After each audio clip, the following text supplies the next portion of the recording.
Within these walls and on this field, Rickwood has been a stage to our national pastime and our nation's history. The arrival of baseball to the South, the barnstormers of spring, the incredible saga of the Negro Leagues. All of that amidst the stain of segregation. Rickwood has seen it all, felt it all. The immortals have all been here, the game's very best. Cobb, Ruth, Gehrig, Josh Gibson, Satchel Paige, Cool Papa Bell, and Jackie and Willie, Aaron and Mantle, Oscar Charleston, a pair of Bucks, Leonard and O'Neill, Bench and Banks, Campanella and Kaline, even a big unit. 184 Hall of Famers have been between these lines, and tonight, this great cathedral is back, and she's never looked better. For the next 3 nights, Birmingham is the center of the baseball world, and the road to Rickwood is complete. Birmingham, Alabama, this is Rickwood. And man, doesn't she look great tonight. It is a 3-night celebration of baseball here in the Magic City.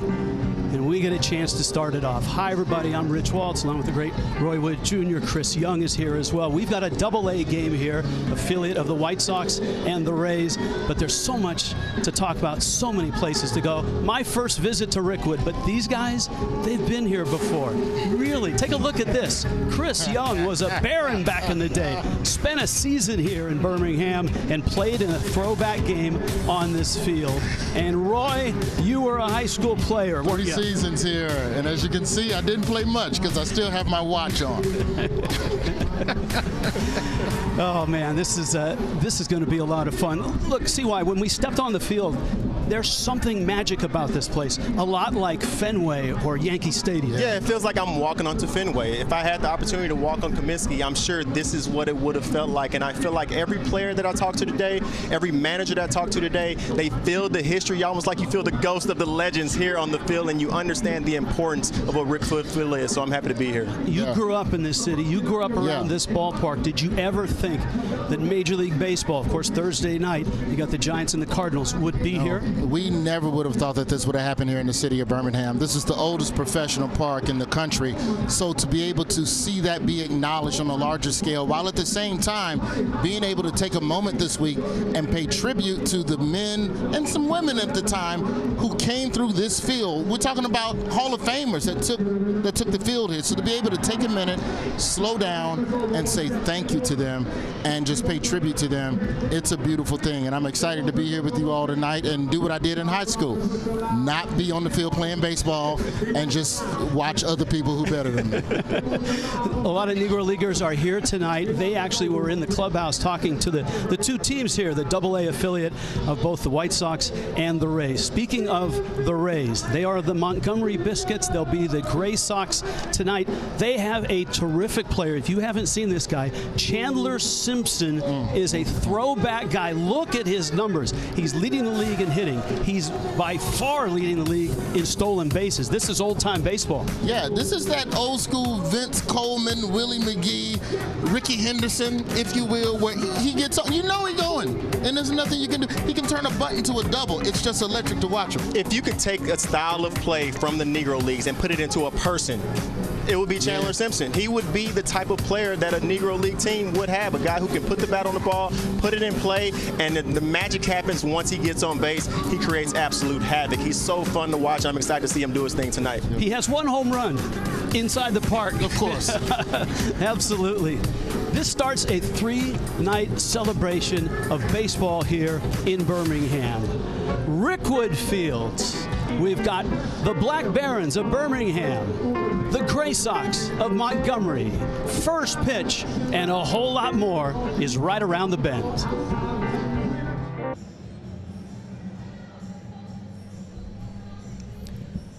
In 1910, that building was not here.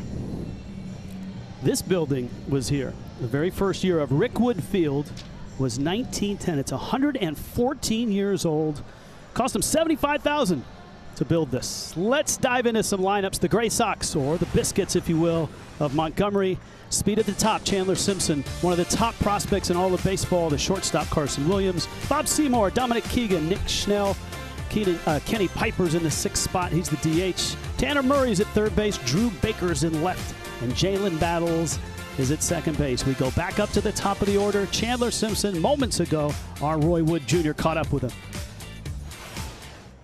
Chandler Simpson, outfielder for the Montgomery Biscuits, or excuse me, the Gray Sox today. First off, congrats on the great season, man. What does it mean to get the call up to Double-A and then still to overperform at the next level? Best batting average across anybody paid to hit a baseball. Most stolen bases over anybody paid to steal bases. How does that feel? It feels great. It's just a test of all the hard work I put in and stayed down, stayed motivated, prayed up. And I'm just blessed for the opportunity to continue to play this game at a higher level. Now, when you look at this field, now you played a little bit of college ball here at UAB, and I know sometimes you overplay Miles College, and you will play them over here at Rickwood.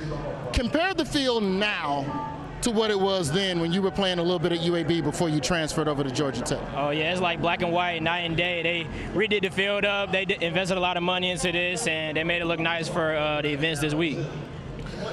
When we talk about being black in baseball, who were some of the people that you idolized and watched growing up? Who were the players that grabbed your attention and inspired you to stick with this sport? Because I assume if you're good at baseball and you the way you're running, I know you was recruited for wide receiver somewhere. Who were some of the names that inspired you to stay and keep your toes down in this sport and not go to something else? Yeah, the older generation, Jackie Robinson, Willie Mays, Hank Aaron, people like that. But I recently, like the base sailors, Ricky Henderson, Billy Hamilton, D. Gordon, people like that. Just it's like looking in the mirror, so I can just mirror their game and then hopefully have a successful career like them. Well, you look like you're about to pull up Willie McGee and Vince Coleman together numbers. Now, lastly, what can we expect from you this season? Can we expect over under 2 home runs? Because we know right now you got the 1 home run. Yeah. Looked like it was supposed to be a double. Ended up a home run. What's your over under on home runs for yourself this year? Over on 2. I'm gonna bet on myself. I'm gonna go with the over on the 2. Okay. Even if it's exact 2, but I'm gonna take the 2. So. Chandler Simpson, good luck to you tonight. Yes, sir. And congratulations on a great career so far. Thank you. Yes, sir. Thank you, Roy. Terrific job down there. And yeah, he's the leadoff hitter. We'll see him right away. We'd like to welcome our play ball participants who are here in the ballpark, courtesy of Musco Lighting.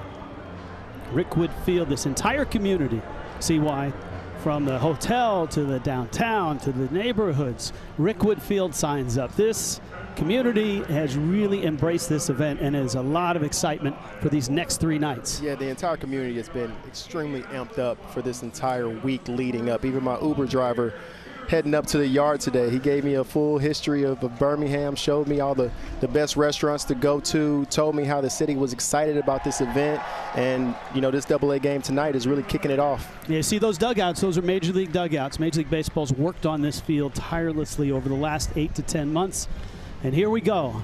Jairo Iriarte gets the start for Birmingham. And Iriarte, 22-year-old Venezuelan. He's 3rd in the Southern League in strikeouts. Originally a Padre, came over in the Dylan Cease trade. And he's putting up some decent numbers this year. And that says a lot about what the White Sox see in him. For you to give up Dylan Cease, like when you have the White Sox who are clearly rebuilding, when you have these trades that go off and you're giving away your big top-notch guys, the return that you get for these players have to be guys that pan out. So Iriarte is going to get every opportunity to go out there and be successful. But I'm excited to see this upper 90s fastball today that he can feature in that slider and changeup as well. Yeah, this Birmingham team has a lot of good arms, especially in their starting rotation. He can get to triple digits. Secondary pitch, some of those are still a work in progress. The Padres had him as a closer at one point, and the White Sox like him starting the ball game. You know what? This guy actually identifies like what I think about when I think of my minor league pitching. When I think about myself facing guys at the lower levels, there's plenty of guys out there throwing 98, 99 miles an hour, but they don't have full control of the zone yet. And sometimes that makes them a little more uncomfortable when you step in the box, because so when Chandler Simpson comes out here right now, you can't be overly aggressive on first pitch because you have to make sure that he's going to control the zone today. And here he is, Chandler Simpson leading it off. Carson Williams behind him's got power. Bob Seymour behind him has power. The Gray Sox, or the Biscuits of Montgomery, Double-A team of the Rays, they have had a terrific run. They've been to the postseason 8 consecutive years at the Double-A level. Birmingham, the White Sox AA team, has not been to the postseason since 2013, and that's a fastball, and it's high, and we're underway. It is 1-0. The good news, though, for the White Sox is that their AA team's magic number to clinch the first half title is down to 4 with 6 games to play. That's rolled into right, and just like that, we get to watch Chandler Simpson on base. And that was beautiful to see. Nice little easy swing. Here's a guy who's almost going opposite of the new wave of baseball as far as trying to get the ball in the air. He's trying to hit the ball on the ground and use his legs to his advantage. So I'm curious to see how he's able to read Iriarte, how many pitches it's going to take for him to take off. And the thing he has, CY, that most speedsters don't have, he has a high on-base percentage and a high batting average. He's at first. Same rules apply in AA. 2 disengagements, and then the third, you either get him or he gets the bag. He's leaning, and he's running. And the pitch is taken for a ball. Simpson's got the bag. He is 49 of 58 this year. Oh, Rich, that was just way too easy. You're assuming, oh, he's going to take a couple pitches. But right out the gate, we were talking about him before the game. You see a great lead, long stride right there. Easy bag. You don't even waste your time throwing it.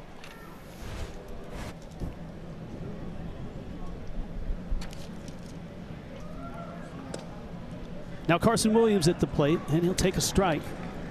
And it's a ball and a strike. Carson Williams is one of the top prospects, not only in the Rays system, but in any system. A young shortstop, just 20 years old.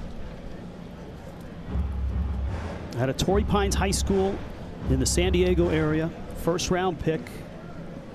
Some projected him as a pitcher, not the Rays. Yeah, talking to Kevin Bowles, manager, before the game about Carson Williams. I'm happy he's in the lineup today. He missed a few games because I believe he was hit on the hand. So I was hoping that we were going to get an opportunity to see him play today. Shortstop, dynamic player. He said he could be one of the great ones of the future. CY, how much are you as a base runner? And there he goes. On the way, the throw, not in time. We played 3 minutes and he has 2 stolen bases, Roy. Now, as I was saying, as a base runner, how much are you looking, how much studying of the pitchers do you do that you're going to face? Or at the AA level, is it just about perfecting your own technique? Now, you know what, Roy? He's way faster than I was, and I've called myself a decent base stealer. And I actually talked to him about that before the game to see, is he reading pitchers? Is he just running on everybody? But he says he's a student of the game. He wants to go out there and not just steal bases, but be really successful at stealing bases and not getting caught too much to show that he can do it at the next level. So I think he understands the pitch times home. If a guy is a 1-4, 1-3, 1-4 to the plate, that's an easy bag for him. That's a breaking ball outside. Full count now to Williams with Simpson at third, just underway. AA matchup, Rickwood Field. The playing surface is like walking out at the very best Major League park. It reminds me an awful lot of Dodger Stadium, just walking it yesterday. It does, it does. It's a beautiful place, special place. 3-2 coming. In the air. Oh, he's tagging up from second base right here. He is going to tag. Simpson's tagging. The catch by Baldwin, the second baseman. He'll hold it third. And Iriarte has his first out. Bob Seymour, the number 3 hitter, coming up. Yeah, Roy, you were talking about Vince Coleman before the game, man. That's probably the fastest guy that I've seen step on the field. I know most people will say Ricky Henderson, but I would argue maybe Vince Coleman was just as fast, if not faster. Well, I know, see why you had a chance to talk to Kevin Bowles about him and get the comps, because Kevin Bowles, the skipper, has been in the minor leagues, been managing for about 25 years, and he has seen a lot of talent. Here's Seymour now, and he swings and misses. Well, when you see him, the first player that any baseball person, when you see him, you think of Billy Hamilton. When you see Billy Hamilton put the ball on the bat, run the bases like crazy. And I asked him if he reminded him, if Chandler reminded him of Billy Hamilton. And he said, actually, I think he's faster, which is crazy for me to hear, because I feel like Billy was the fastest player I've ever seen in the game for walk on the field. And also, if you look at Vince Coleman and some of those clips from the Cardinals in the old days, he wasn't taking the leads that these players are taking today. That's true. On the ground and off the glove of Baldwin into right field, and the Gray Sox have the first run. Simpson scores, and Bob Seymour, who's third in the Southern League in RBIs, picks up his 40th of the season. So what I love about this entire series of events right here, Rich, is that this shows the direction that the game is moving for the future. Speed literally created that run right there. Without the 2 stolen bases, the infield isn't in right there. That ball is a ground ball out to second base. But when you have a guy at the top of the lineup who can run the bases like him, it ends up helping everybody else in the lineup, because now Seymour gets a base hit because Chandler's on base. So he should get him a steak dinner or something for that. Dominic Keegan at the plate now. Keegan, a former Vandy catcher, was not the everyday catcher when they won a national championship, and kind of traded off catching and playing first base in the years following.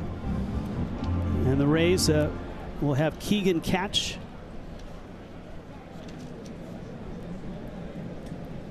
And they like him a lot. Breaking ball is a strike. Yeah, what you do see in AA is that if Iriarte was in rookie ball, these are all fastballs right now. Once you get to AA, pitchers have to prove that they are able to control at least 2 pitches around the strike zone. It's probably been about 10 to 15 years now that the most talent in terms of raw talent and the best prospects are in AA.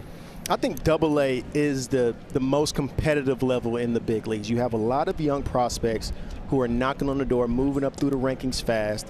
And I think they're one step above the AAA players. The AAA pitchers may be a little more polished on the mound, but when you're talking about pure young athleticism and the guys of the future, you think of AA baseball. AAA, you think of the guys that are getting sent up and down all the time.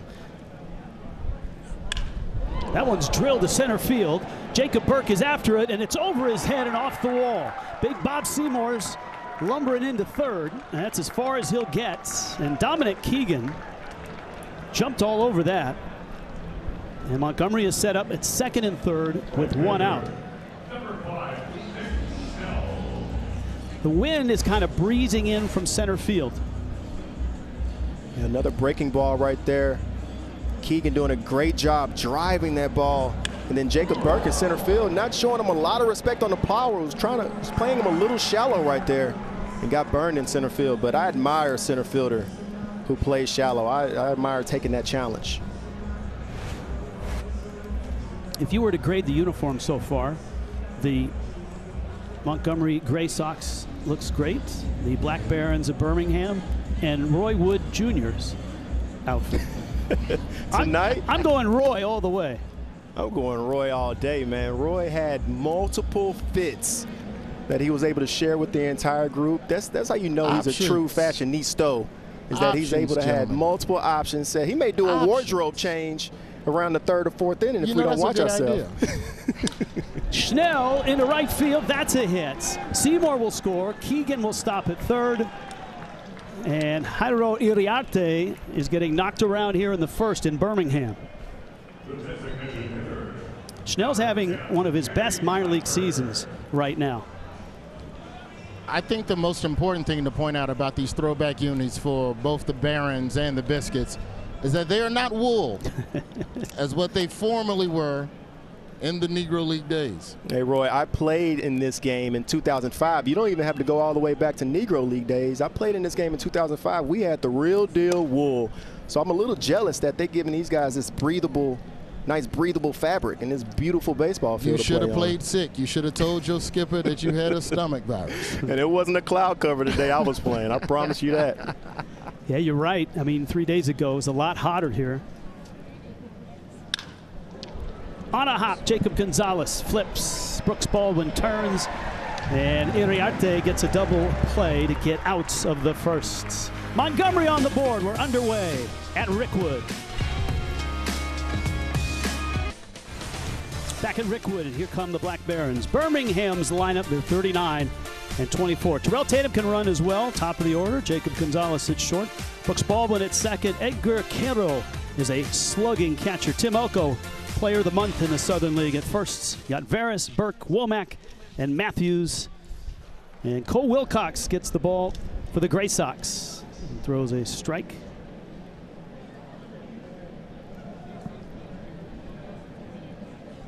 Tatum. And he'll take. And counts 1-1. Terrell Tatum, 24-year-old, great athlete, North Carolina State. Pulls that one foul. Cole Wilcox, also another big-time trade piece. Traded for Blake Snell. Rays must have seen a lot in this young player as well. Struggled a little bit last year, or after missing a little time in 2022. 3.45 this year, though. Big swing and a miss, and Wilcox has been getting strikeouts this year. He gets one here to start things. Scouting report on the scouting grade. 20 to 80 is the scale. Fastball 55. Slider's his best pitch. The changeup a work in progress. And control. It seems like just about everybody at this level is still figuring that part of it out. Yeah, but when you dig into his numbers, he's quite the opposite of Iriarte in that he doesn't have crazy strikeout numbers, but he also has a really low walk rate. So he's going to be a guy who's around the dish. He can throw strikes. So if you're a hitter, you're going out there being aggressive against him. Jacob Gonzalez fouls one over the roof and out of play and into this vast expanse area beyond the third base line where they have all kinds of stuff. Concession stands, a bandstand, stages, all of it for tonight, tomorrow, and of course the Giants and the Cardinals on Fox on Thursday night. Man, it's a great environment here. When you're walking to the field, you see fans flocking everywhere. You see activities for the kids. You see a musical stage where I know things will be going on. You see baseball. Tanner Murray, way over from his third base spot, fires to first. And Wilcox has the first 2 outs of this inning. Brooks Baldwin coming to the plate. Also, in that area out there beyond the third base side where it's kind of like a carnival, kind of like a concert, there are pieces of Negro baseball history out there as well. I'm not sure if it's a replica or it looks like it's something that's been completely just renovated and redone.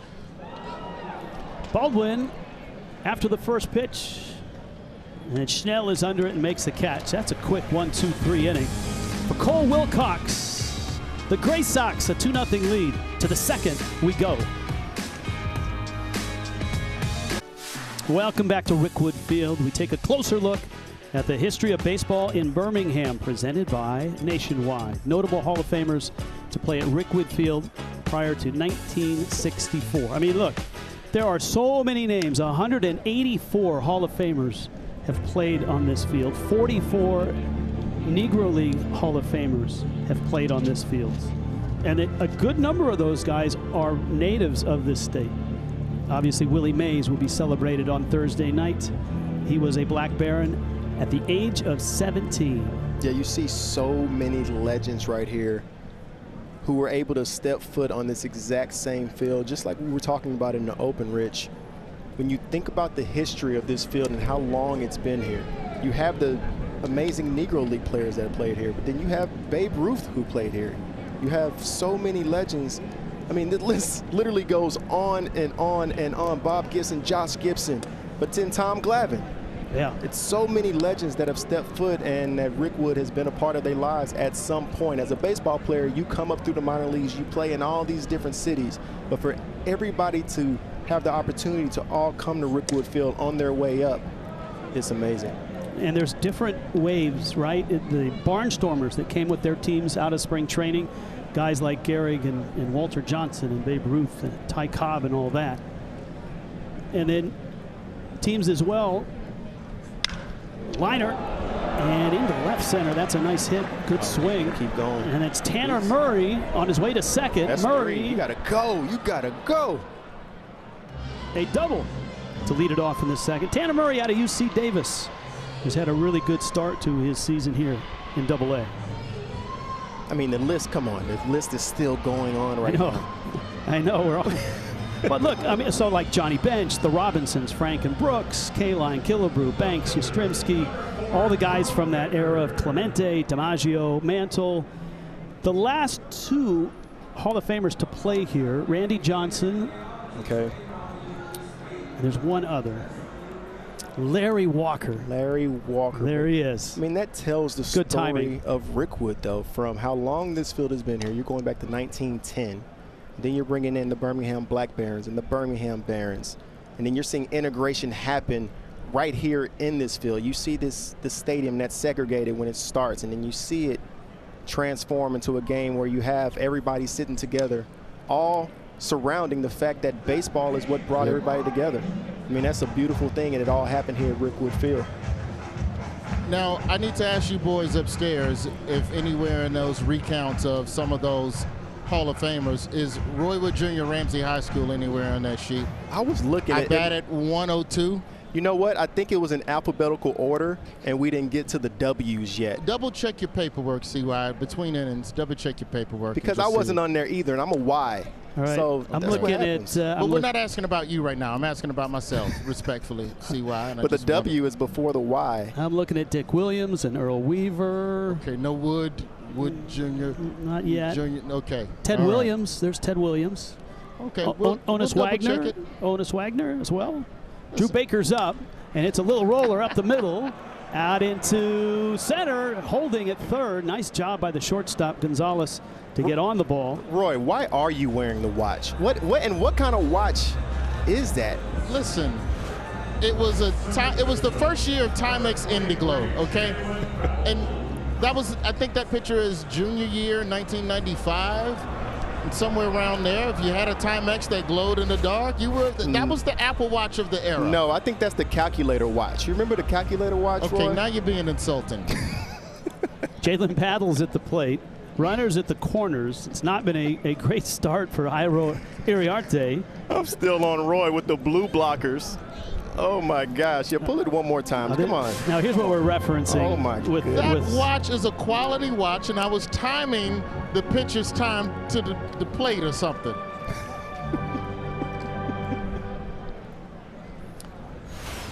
And those blue blockers?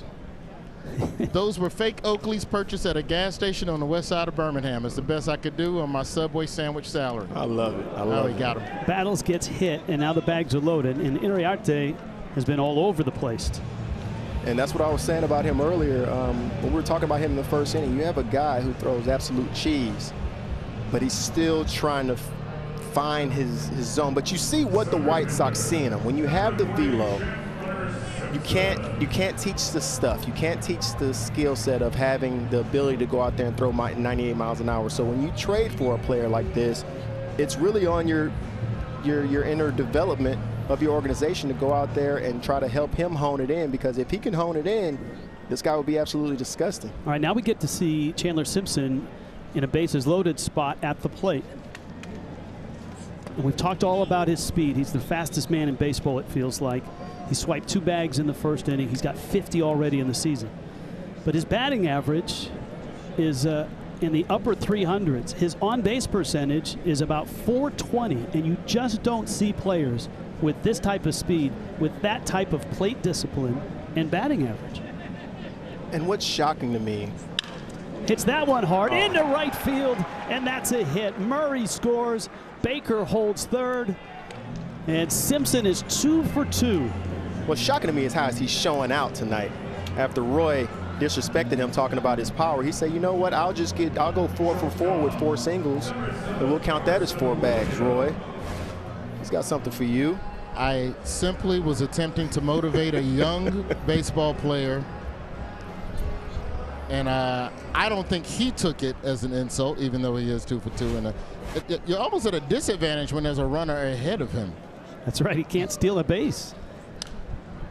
Now Carson Williams, who was out of the lineup for about a week, was hit by a pitch in the hand, but he is certainly a guy that has caught the attention of everybody that scouts and watches minor league baseball.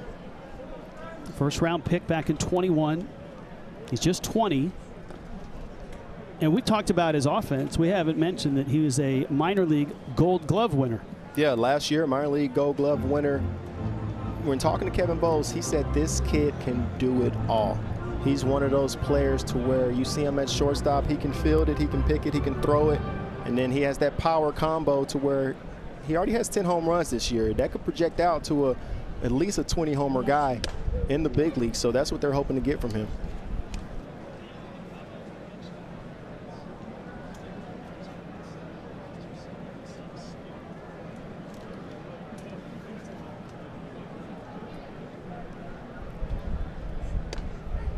That pitch misses in. So you got the bags loaded. You got Williams, who has 10 home runs, 15 doubles, and he's sitting on a 3-1 pitch. Oh, he's got to be sitting on a 3-1 fastball right here. If he throws you a slider, hope he hangs it, but you stay on the heater right here and be aggressive. Ooh, that ran in. That was nasty. If he can throw that every time, he would be just fine. If you can get a fastball that's running like that, that's what you see in the big leagues. When you're watching on TV, you see guys throwing 97, 98. They're getting that type of run. It's mind-boggling to me. 3-2. And he missed with a breaking ball and walks home a run.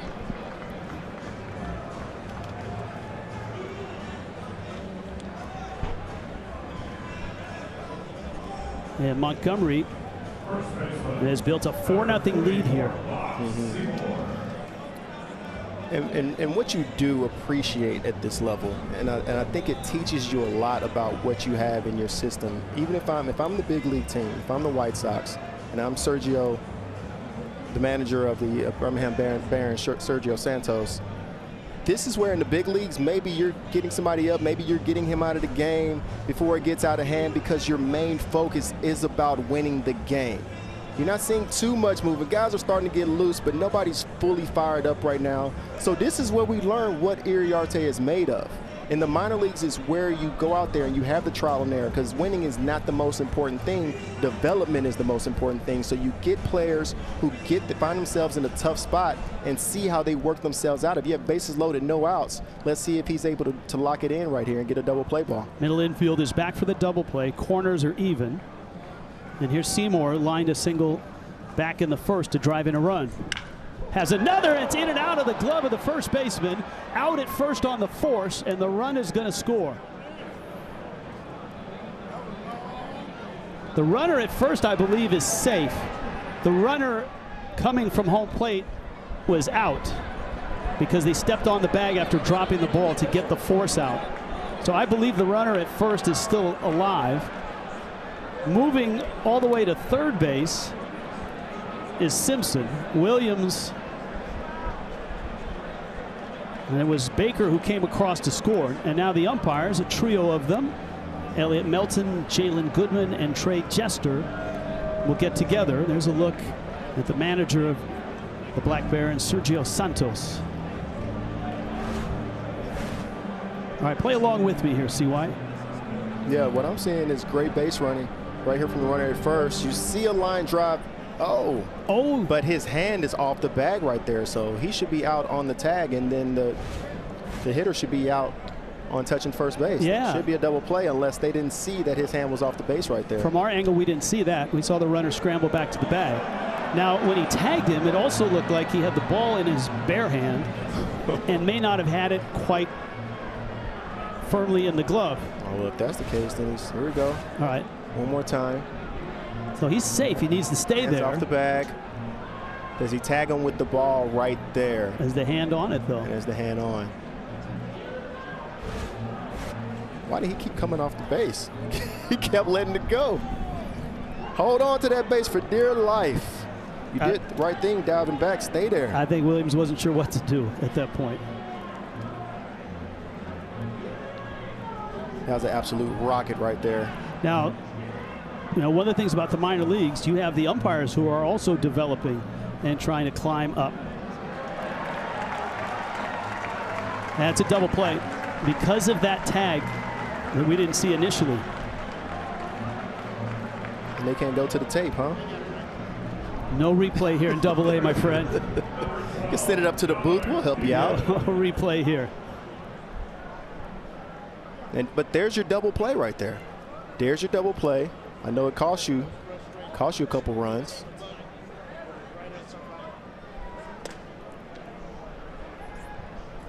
Just cost you one run. Keegan now, who blasted a double back in the first.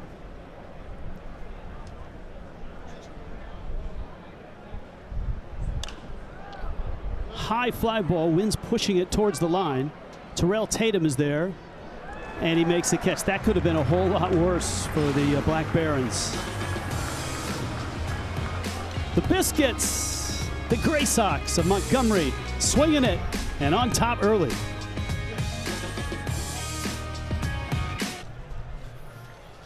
Rickwood Field, AA baseball. Softball tomorrow. Giants and Cardinals on Thursday night. 5-0. Montgomery on top of Birmingham. Edgar Caro, Tim Elko, Wilfred Veras for the Birmingham Black Barons. And down below, Roy Wood has Ferdinand Rutledge. Roy? Yes, so I'm here with former Black Baron from 1962 and 63, Ferdinand Chico Rutledge. Now, you came up, before you got to the Black Barons, we're watching AA ball. We know that you came up in the Industrial League, which is where a lot of the steel mill teams had teams around the city of Birmingham. Talk a little bit about what it means to come from that world into the Negro Leagues to where you are here today and witnessing this. Well, before I got to the Negro League, it was a lot of fun. There were some good teams, but it was nothing like playing with the Black Barons. It was just a whole new ball game altogether. You had to play good with less food and ride all night. And that's pretty tough. Yeah, that was a good double right there as well we just missed. Now, when you think about all of the legends that came through on all of the teams that you played against with the Black Barons, talk to me a little bit about, we spoke a couple of weeks ago, you, myself, and Harold Reynolds. Talk to me a little bit about what it was like when Satchel Paige came to town here in Birmingham. Well, Satchel Paige came to town. We were young men. Satchel Paige was old, and we called him old. That's the biggest mistake we made right here at Rickwood. He said, well, young fella, I'll be back here on Labor Day. That's 58. And I'm going to pick that ball up and put a postal stamp on that plate, and I seen him do it.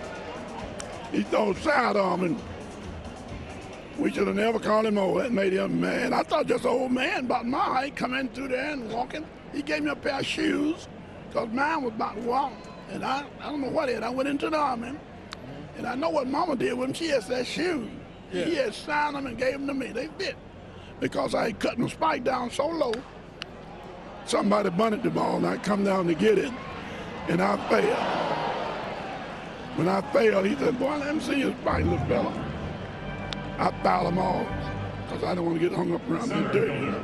Now, with everything that Major League Baseball has been doing, not just this week, but over the last couple of months or so in regards to the lead up to this game and honoring the Negro Leagues and the contributions they made to the game of baseball, what does it feel like to finally have that recognition, or to have that, and you know, the conversation around the pensions, the conversation around Negro League stats being elevated to the Major League level? What is all of that recognition? How does that make you feel?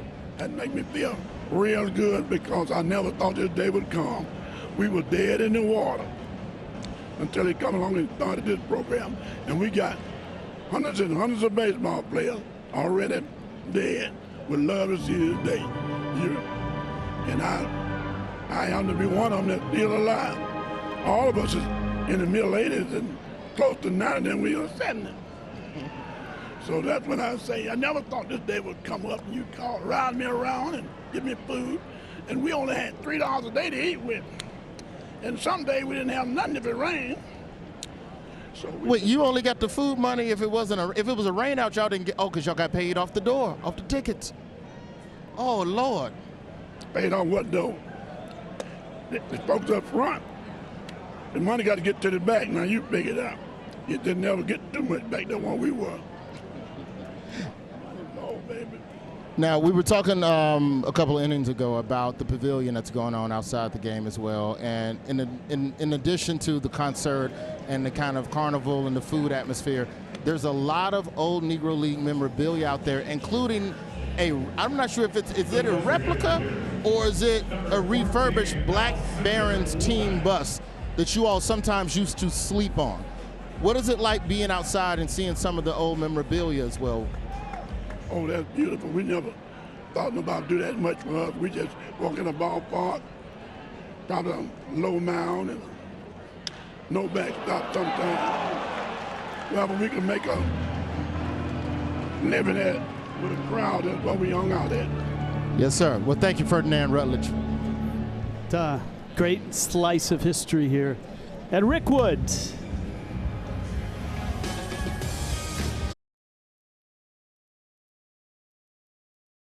Rickwood Field is brought to you by Nationwide. Nationwide is so much more than a great insurance company. They're one of America's largest financial services company, too.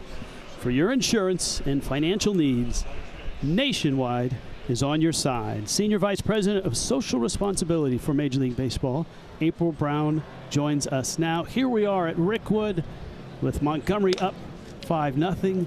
And April, for you at Major League Baseball, this has been a year-long quest to get here, to get the stadium ready, to get the games going.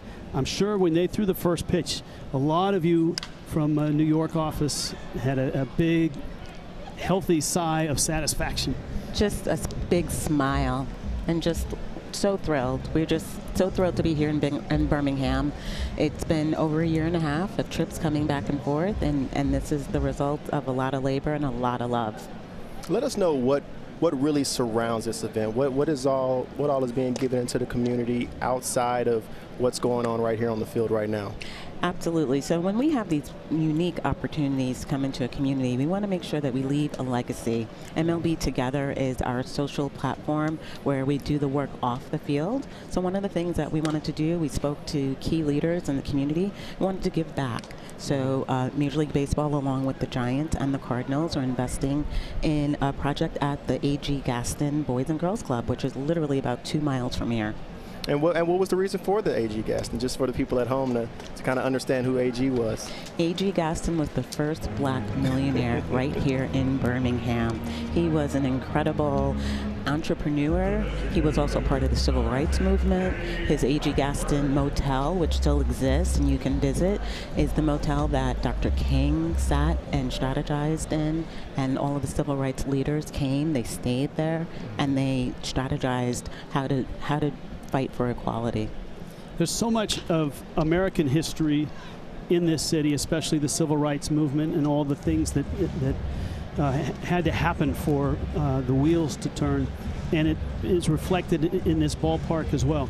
As you guys have arrived here and rebuilt the field and rebuilt a connection to this city, what comes after this? Once the game is done on Thursday night, what will Major League Baseball and Birmingham's relationship be from there? Absolutely. It's a great question. So we want to really ensure that legacy. So we are introducing our sport that we love to many, many young people. Just today we had a play ball event for very young kids in the community to pick up the bat and the ball and learn our game. That will continue through our RBI programming here, our efforts with the Boys and Girls Club. They are a national partner of Major League Baseball, so we will continue to support them. And now there's this beautiful field, right? So we know this is not going to go unused. This is a field that Roy Wood Jr. played on as a kid, and I think he had something he wanted to ask you. You're being very generous in saying that I played on it. April, I watched a lot of games in a baseball uniform from this field, and I am a product of the A.G. Gaston Boys and Girls Club here in Central Alabama. And I want to tell you, thank you for everything that you all have been doing. And the other thing real quick about A.G. Gaston, also the Gaston Motel was where Negro League teams were allowed to sleep in the city of Birmingham. So his contributions to baseball are just unmeasured as well. I know out there in San Francisco, y'all have the garlic fries at the ballpark out there. Is there one food thing you're looking to try here in Birmingham? Ooh, that's a great question. So I am a Southern girl by heart. My parents are from North Carolina and South Carolina. Okay. So whenever I come to the South, I love to get fried green tomatoes. Nice. I'm a grits girl, so anytime I can get grits. This morning. Did you? I did. With cheese? Butter or sugar? No, they had cheese. I just got them how they brought them. I didn't even. Then it was butter. But they were yellow. It was a lot of butter. They were good, right? They were amazing.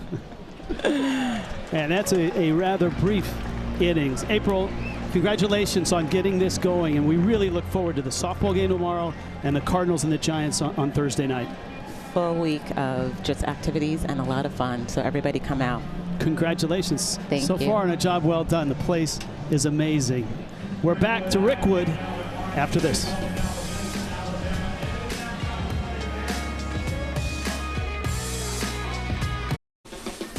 Rickwood Field, an enduring legacy, is brought to you by T-Mobile, celebrating heroes of the game and championing change for the future.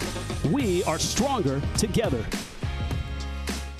When you think about the history that Alabama has with baseball, obviously Willie Mays, but from my hometown, just right down the road, Satchel Paige, Willie McCovey, Hank Aaron, Ozzie Smith, and Billy Williams.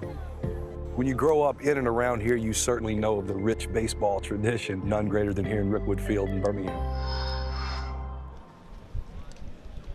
At Rickwood right now, it's a AA game. Tampa Bay Rays AA affiliate in Montgomery. The Biscuits, they are the Gray Sox tonight.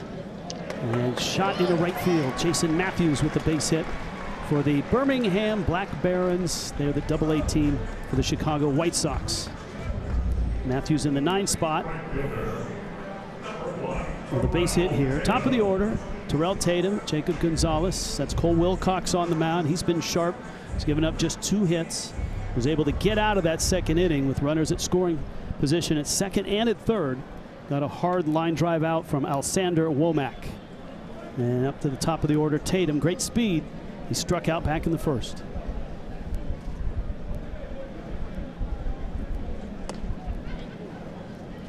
Moments ago, Ferdinand Rutledge, one of the Birmingham Black Barons from back in 1962. Just a terrific chat with Roy Wood Jr. Yeah, that was unbelievable. And what really struck me as Roy was talking to Mr. Rutledge was that these players that are still around, first of all, it's not too many of them left. And it's impressive, the ones who are in their 80s, early 90s, feeling like they're finally getting their flowers that they deserve. You assume for decades they probably feel like an afterthought when they were really the first ones out there playing the game, that just for the pure joy of love of the game. You know, all these guys had other jobs outside of baseball. This was something that they did. They came together to play baseball, and it really paved the way for us. So I love that this game is happening so that we're giving these guys their flowers and continuing to say their name and continuing to share their stories so that they're not forgotten. This field opened in 1910 as a minor league field, and the Black Barons were formed and had their first season in 1920. Another thing that Ferdinand Rutledge, oh, that's a jack. That is hit hard and deep to right. Bye-bye. And that is up off the top of the fence. It did not leave the yard. Man, it has to leave everything. That hit the second. I thought that the second level was a home run. And right now the umpires may be getting together. I'm seeing space in between the top of the fence and those billboards above the fence. It seems like there's some space in there. That should be a bomb. Well, I think what the ump just told the third base coach was that the left field wall, if you hit the top panels, it's a homer. But in right field, apparently it's closed and covered up. See, it's good that Roy remembered the ground rules from when he played here in high school. I never hit it that far, but one time Levon Beard did, and we had the same conversation in 1995. I mean, that ball is touched right there. Great swing right there. Timeless. Out into center field. That should be deep enough to score the run. And move Tatum to third. Jacob Gonzalez delivers a run. It's a 5-1 ball game. Yeah, I think right field here in Rickwood has kind of got that same thing going on as PNC in Pittsburgh, where they just have a high right field fence, like the double fence, if you will. Gotcha. So left field, double fence, hit the top, that's a home run. By the way, outside of that fence is the original concrete wall from Rickwood Field when they first opened. And man, was the park huge. There it is. I walked behind there yesterday. It's unreal. Yeah, and left center power alley is 478. I mean, it's come on. 400 down the left field line. Yeah. Hey, you better be able to play small ball or get some inside the park home runs. Yeah, if we could, let's go back to that tag up right there, because this is something that you don't see too often. After this pitch, I want to jump to Terrell Tatum right there. Everybody saw the sac fly.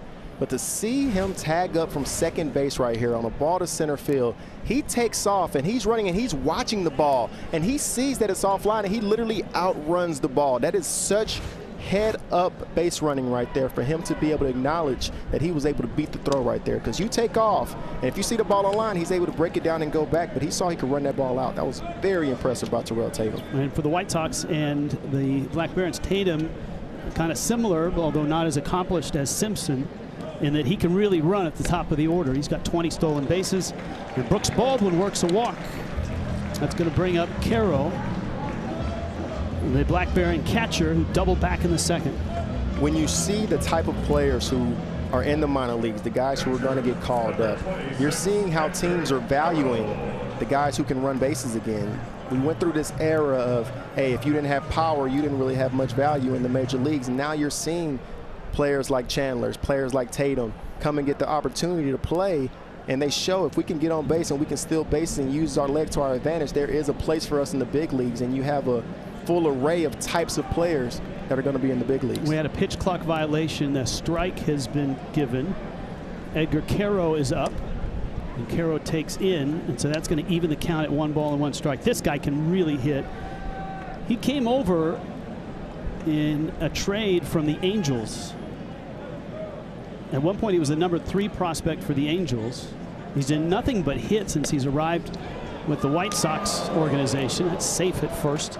Baldwin diving back in. Yeah, I think this guy could potentially be the catcher of the future. When you see what he's able to do, he's already leading his team with 11 home runs. His first at bat, he hit a line drive down the left field line, just out of the reach of the left fielder. But this guy is an all-around hitter, and I think he's going to get that opportunity if he continues to play like he is. You know, I know you're probably similar to me. When you see a guy like this, you want to see his numbers throughout. What has he done? How does he profile? Does he have power? One of the things that I always look at right away is on-base percentage. Does he have command of the strike zone? His career minor league on-base percentage is .401. Is that good? You like that? Yeah. I see 2022 California League MVP. So this is not his first time having a good season. This guy is an all-around great player, played in the Futures game last year. Normally when you play in the Futures game, you're starting to knock on that door. You know, the Angels put him in the Lucas Giolito trade, and when they saw him in spring training, some didn't recognize him. He lost 20 pounds. He all of a sudden got a little more serious about conditioning. He's just 21. He's Cuban. Yeah, I think that's just awareness of a player, of understanding where their flaws are and where they can get better. For some players, it's going home and gaining weight. Other players, it's going home and losing weight. So that's all about knowing where you had any kind of flaw and proving to the team and yourself that you know what you need to do to get right. That's a base hit into left field, and that's another run for Birmingham. And that is just a great piece of hitting right there. 2 balls, 1 ball driven the other way, and then the second time showing that he can shorten up when need be and shoot the ball the other way for just a single. It's a great piece of hitting. That's a professional hitter right there. You see a ball telling away from him. He's able to stay down through it, stick with it, and sometimes you just got to go out there and take your knocks. And a mound visit here. Dominic Keegan wants to chat with Cole Wilcox. Wilcox, Tommy John surgery back in 2021, and it was late in that season, so 22 was kind of a wash. Last year, an uneven year, had an ERA of over 5. But this year, it seems like he's starting to creep back to where he was before that injury. Yeah, I think when you're a pitcher and you have the ceiling that Cole Wilcox has, especially in this organization, you feel like you see the injuries happen in the big leagues. You feel like you're knocking on the door. You start to pay a lot of attention to every single outer you have. And if you can show that you can control the strike zone and stay out of big innings, that's how you get that opportunity. High in the air, not a lot of foul ground over there. They've not only improved the field, they also improved a lot of the seating, adding seat back chairs from behind the dugout. This ballpark was built in 1910, and as they've renovated it, they've added bits and pieces. In fact, some of the seats are actually seats from the old Polo Ground in New York. I think they still had New York labels on them. They did. That's a line drive, double play at second. So Elko lining Williams got it to Bates just in time, and the inning is over. But 2 runs here in the 3rd for the Black Barons. In Birmingham, in Rickwood, 5-2 ball game. Been a fun night. Now we get to meet a fascinating manager here, a guy that's done a lot in Major League Baseball and in minor league baseball. Sergio Santos joins us, his first year as the skipper of the Birmingham Barons, the Black Barons. Tonight, this guy was an infielder, first-round draft pick, got to AAA, then turned into a pitcher, climbed back up through the minors, 6 years in the big leagues, and he joins us now. Hi, Sergio. How we doing, gentlemen? Good. How are you? I'm doing well. A little bit better now that we scored a couple. Yes, and your pitcher last inning kind of straightened things out. Yeah, exactly right. You know, when he gets ahead and he uses that slider, I mean, he's pretty unhittable. The first couple innings was just kind of falling behind and had to give him a cookie, and these guys didn't miss.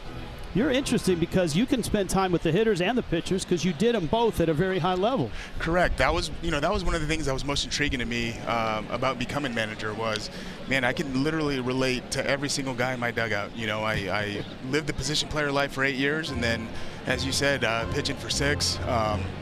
So yeah, it's a pretty unique thing I got going, and you know, I do a good job of, you know, with John Eli, our pitching coach, he's amazing, and if there's any way I can help, I do. And then obviously Nicky does a great job with the hitters, and so any input I can add, I'll definitely add. Man, you doing both, Serge, just to see why here, man. That sounds like a lot of stress you took on. You took on all the stress of trying to figure out how to hit a slider, and then you had to take the stress of trying to figure out how to strike guys out, man. So I'm sure you're passing that knowledge down to the players. Without a doubt, and what I tell them, it's a lot easier throwing a slider than it is hitting a slider. Yeah, if they only knew how hard it was in the box, they would throw more strikes, man. But speaking of that, with Iriarte, last inning we were talking about him being in a tough spot, already down 4-0, bases loaded, no outs. Is this the benefit of being in AA to where you really figure out what these guys are made of because they're going to stay out there and work their saves out of the situation? Yeah, exactly right. I mean, that's what the minor leagues are all about, right? It's about the process. It's what I preach to them. You know, it's a lot easier being in this scenario with that same than, you know, say playing Yankee Stadium, Fenway, Dodger Stadium in that same situation. And it's about gaining experience. And the more they gain that experience, and you know, through my experience, what I tell them in those situations is, look, there's a lot of pressure on the hitter. It's a lot harder to hit than it is to pitch. So by attacking hitters and being aggressive in those moments, through my experience, you kind of you gain success that way. All right, I want the pitching Sergio here. I want to talk about sending guys to the big leagues because you've been able to do that. It feels like for the White Sox, especially with your ball club, the strength is in the arms. There's a liner, a little short hop pick there, and Gonzalez makes it at first base. I mean, you just sent Drew Thorpe up to the big leagues. You got Noah Schultz, Jake Eder, Kai Bush. You have some real quality arms here at AA. Without a doubt. I mean, that's why, you know, I think that's one of the main reasons behind our success is every night these starters go out and they give us an opportunity and a chance to win. You know, and when we hit, we hit. And so that's kind of been our strength is our starting horses. They eat up innings and they throw up zeros. That is a hit by pitch.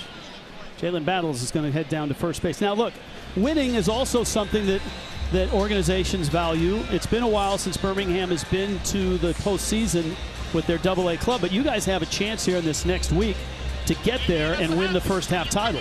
Yeah, exactly right. Look, you know, again, player development is always going to be number one. We want these guys to learn, to develop, to be good big league players. But I also feel that, you know, if you do player development the right way, you're going to teach these guys how to play the game the right way, and wins will be a byproduct of that.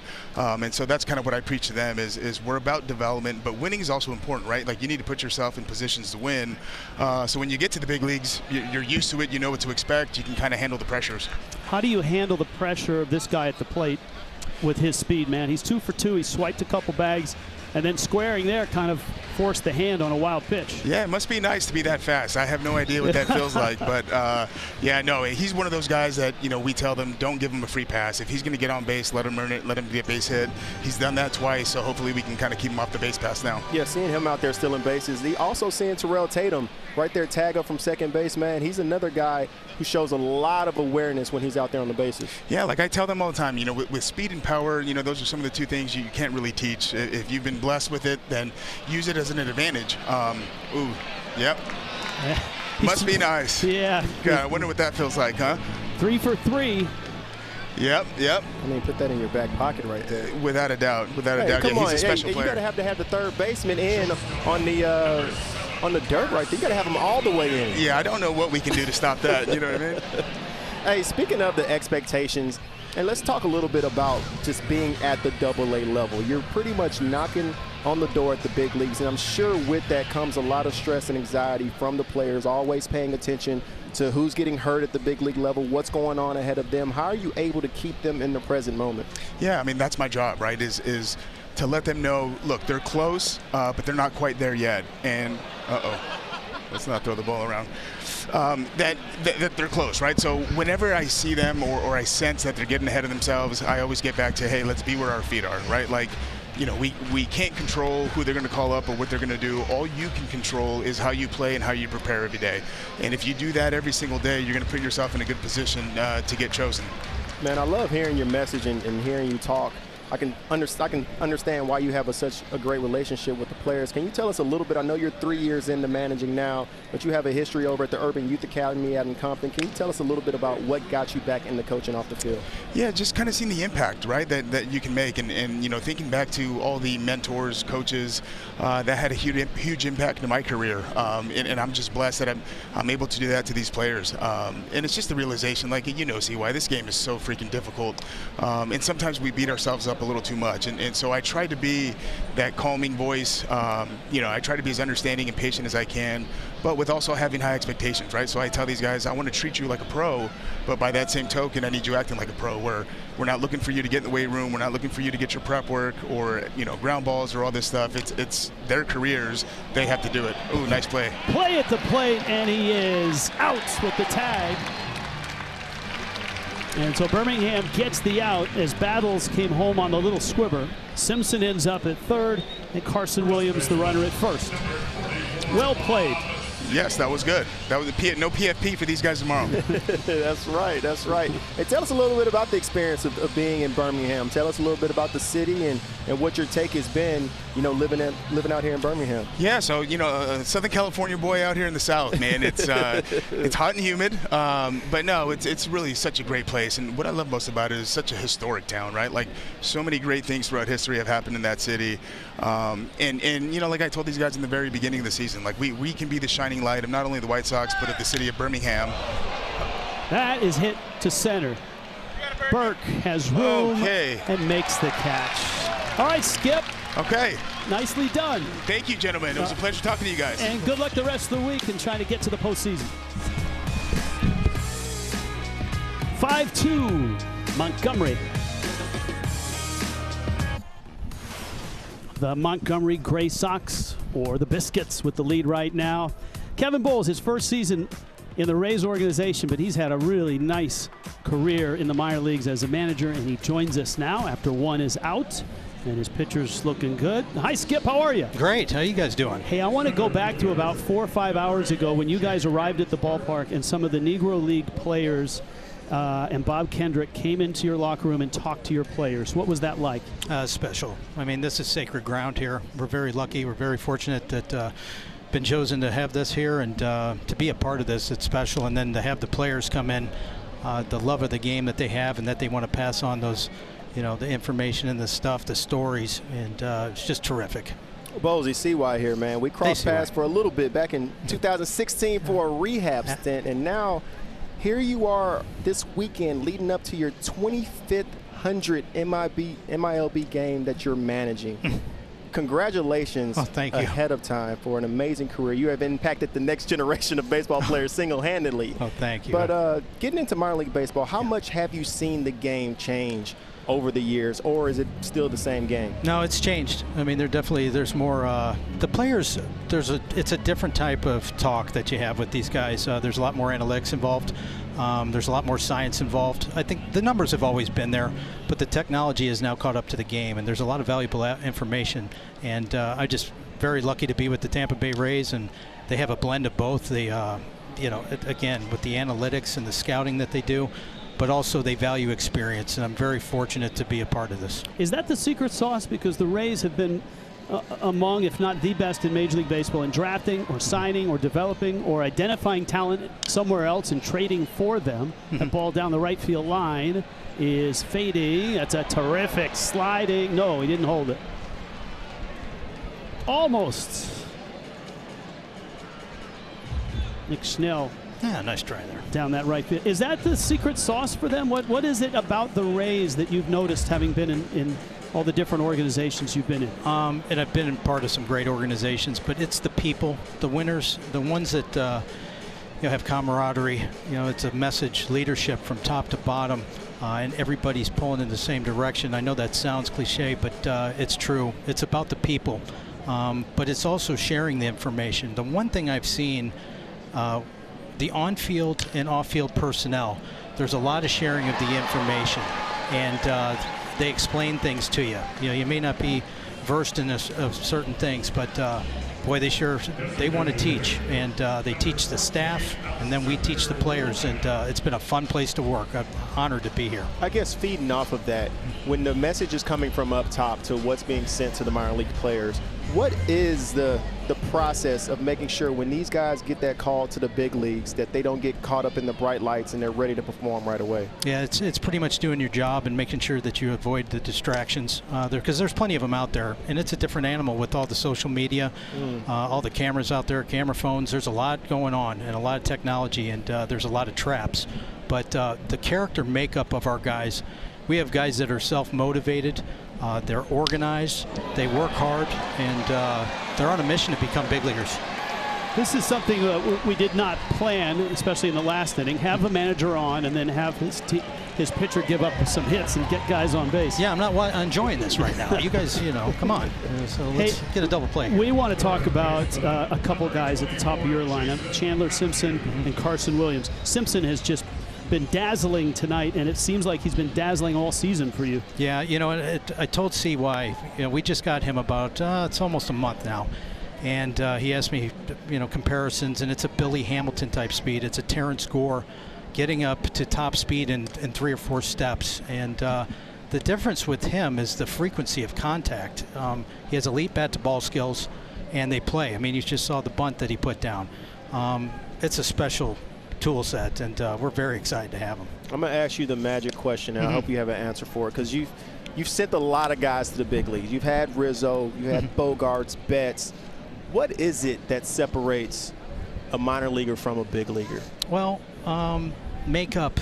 The big leaguers are wired different.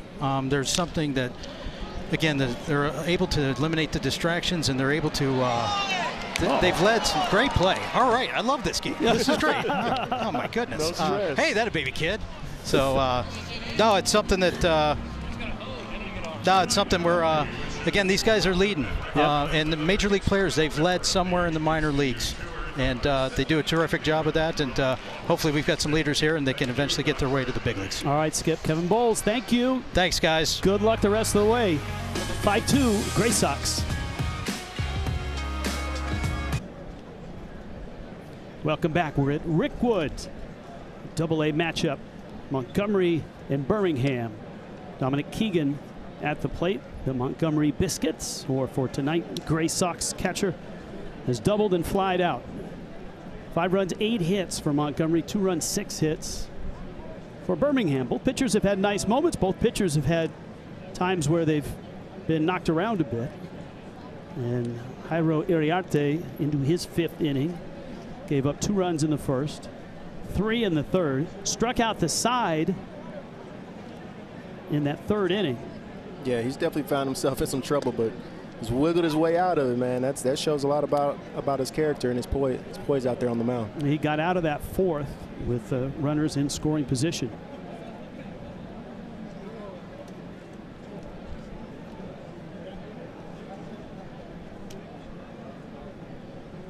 Dominic Keegan, another Vandy guy right here. Another Vandy guy. A lot of Vandy boys out there. There's a lot of great SEC talent. There's a few ACCers here in both of these organizations. Nick Schnell, Kenny Piper will follow. Middle of the order for Montgomery. And Keegan smacks that one off the old light tower here. Major League Baseball has brought in lighting for these 3 events. You can see the lighting, which is up to Major League specs.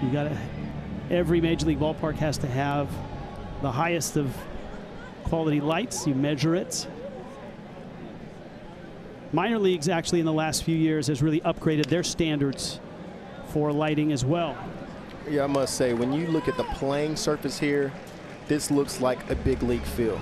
The wall, I know it looks like a wood wall, but it's actually padding that they painted to make, or surfaces somehow to make it look like the original wood. But it's a beautiful stadium here. The lighting is amazing. This feels like a major league environment right here. Boy, they used to pack them in back in the day, the Negro League Black Barons.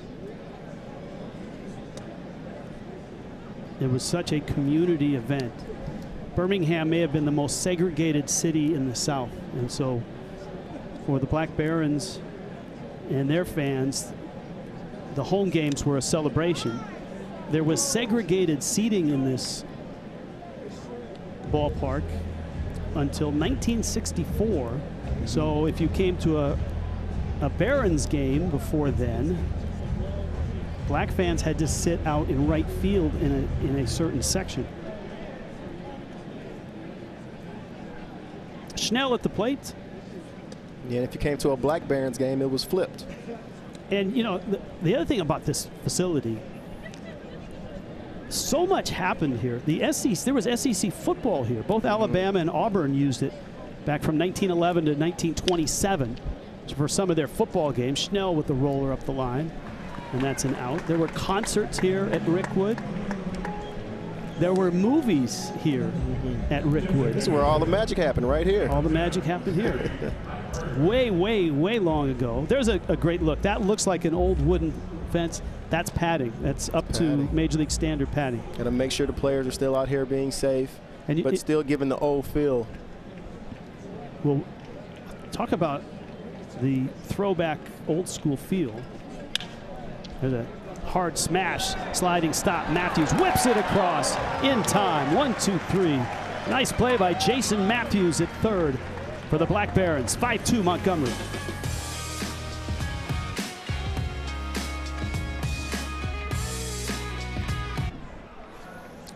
Sun setting, Birmingham, Alabama, Rickwood Field, all lit up. Terrell Tatum, top of the order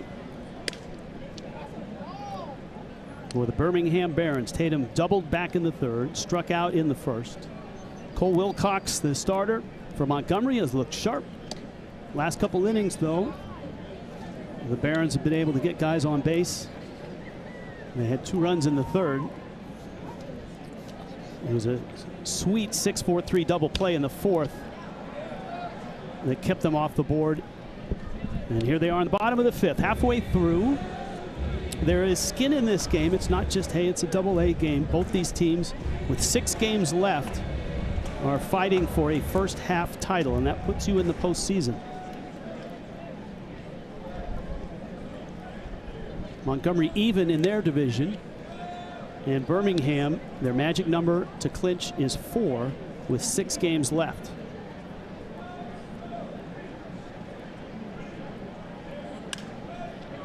We gotta check the stats. Which I want to say we won the division when I was here. That's in 2005. That's a nice play there. Tanner Murray, the third baseman, getting to the wall. And Tatum is out number 1. Well, the thing is, they kind of have mirrored somewhat the parent club. Birmingham has not been in the postseason since 2013. Right. And conversely, the Rays team here, this Montgomery team, has been to the postseason a lot. In fact, they've been there 8 consecutive years. And the big league club, the Rays, have been, I believe, 5 straight.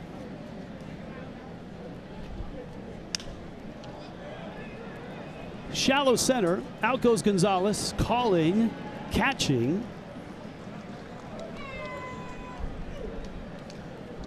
Good communication right there. Yeah, and pardon me, that was Carson Williams back there making the play. Gonzalez popping out. Here comes Brooks Baldwin. I'm checking it out. 2005 right here. We won 82. Went 82 and 57, finishing first in the South Division. Oh boy, we had a good squad, man. I got to shout out some of my old teammates. Scott Rogowski, Jerry Owens. I want to say Andy Gonzalez. Bobby Jinks was my closer. Bobby Jinks, yeah. Nice career in the big leagues. Baldwin swings and fouls it. Who was your skipper? Razor Shines. Razor Shines. He's probably similar to a Kevin Bowles. He was a lifer as a minor league manager. Influenced a lot of players, a lot of high energy. He kept us ready. And you did not play at this ballpark. There have been a couple of minor league parks in the last 20 years. Yeah, we played over at the Hoover Met. And the Hoover Met is still around to this day. All right. That's a nice inning by Cole Wilcox. Headed to the 6th here. 5-2 Gray Sox. It's a sweet scoreboard out in left field. You know, the Friends of Rickwood we haven't talked about enough. That's a group of locals here that when baseball went away from this stadium, from this ballpark, kept it in shape, kept it going, kept the dream alive. There was about a 15-20 year span there where not a lot was going on in this ballpark, and the Friends of Rickwood kept it up, rebuilt a lot of it. Just out of love of the game, they did it. Roller on to third, and a nice pick at first base. And that is great to hear about the Friends of Rickwood and how you're keeping this place up. I met up with a couple small business owners down on the field right before the game, and we presented them with jerseys because for everybody not able to make it to the game, they're making sure to show the game in their bars, in their lounges, whatever they have, to continue to support what Rickwood has going on. And it really takes a community to keep this place going and continue to make sure that events happen here, not only this baseball game, but Little League games and everything from there moving forward. That was a great play by Jason Matthews and a terrific pick by Tim Elko. Here's Drew Baker. He singled and bounced out. 5 runs, 8 hits, and 6 left for this Montgomery team. Jairo Iriarte into his 6th inning of work.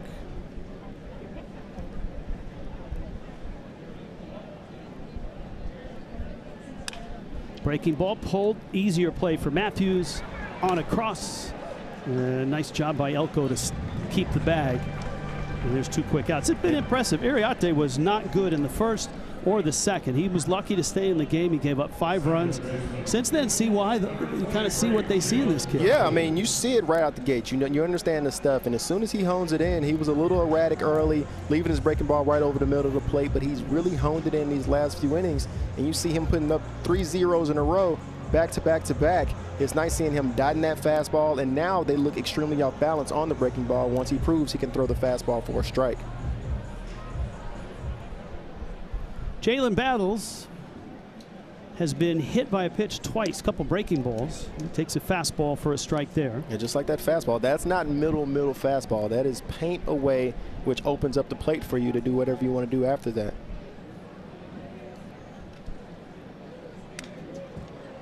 And Battles with a big swing, and he fouls it back.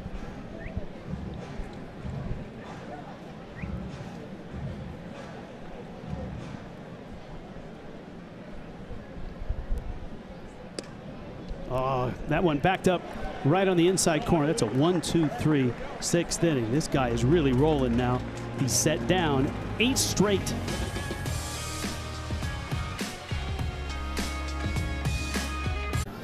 Yeah, Alabama played here, played football here. I would think, see why. Alabama, Auburn, SEC baseball. There should be a series here every year, right? I mean, this is a major league field now. It is, and it's a big football town, and everybody I talk to, they say this is an Alabama town. That's what they told me. Maybe I just didn't ask the right people. But big football town, big time Alabama town out here. They should definitely play a game here. Edgar Quiro takes a strike. Quiro in the cleanup spot. There's a double, RBI single. He's been terrific. Yeah, he hits that one out into right center field. Hits it pretty well at the wall, looking up, and it's off the top of the wall. We know that's a double. And Carroll arrives 3 for 3, 2 doubles, and an RBI single. Man, he is just absolutely showing off tonight. He's showing the full tool bag right now. Double down the left field line, 2-strike base hit to left center, and right here stays through this breaking ball just enough to where this is leaving most big league yards right here. Ends up driving it to the top of the wall. I mean, it's a beautiful swing right there. That was easy. Didn't try to overswing, didn't try to do too much, just threw it out there. Beautiful swing. Look, his bat and his offense plays. It plays here, and they feel it's going to play at the major league level.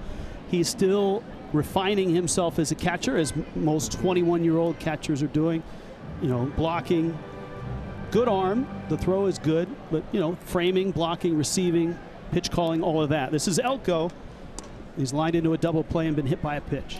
Yeah, with the catchers, once he learns, you know, once he refines his skills behind the plate, which I'm sure he's working on right now, that catching position has really turned into a strong hitter's position. Catching used to be defense first, and now you're seeing William Contreras, JT Realmuto, multiple catchers behind the dish. You could probably name 10 guys off the top of your head that are all dominant out there on the field behind the plate as well. Elko, the player of the month in the Southern League. Lines it into right field. That's a base hit. Carroll did not get a clean start at second. And he's going to arrive at third on a line drive single by first baseman Tim Elko.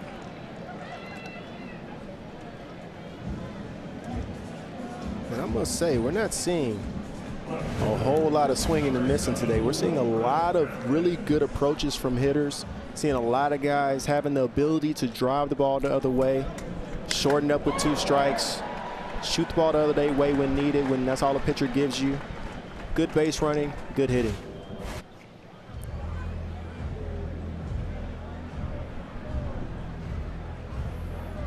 Gray Sox pitching coach on his way out, Steve Merriman, for a chat with Cole Wilcox. Now Birmingham is threatened, and they certainly have a couple runs, but they probably could have had a few more. A line drive double play ended the third. A slick 6-4-3 double play ended the fourth. Got bullpen action. Evan Reifert still in the process of getting loose. It is a warm night here. It's been a terrific night. The ballpark is just sparkling. The field is immaculate. Everything about this, for both of these teams, when they arrived here for batting practice, many of them said, man, this is a dream to walk out on this field. And I think having the Negro Leaguers going to the clubhouse and speak to the kids probably just puts that cherry on top for the guys to really take in the experience.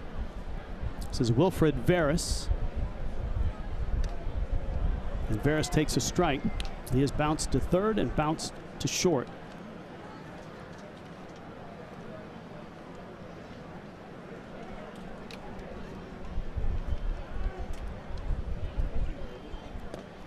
It's funny, both of these teams have different strengths, quite opposite. For Montgomery, they're scoring over 5 runs a game. They're the highest scoring team in the Southern League. For Birmingham, it's their arms, a 2.76 ERA. It's lowest of all the minor leagues, 2.76. Yeah, that's a good sign of things to come. You can go out there and you can continue to put zeros on the board. I'll take that any day of the week.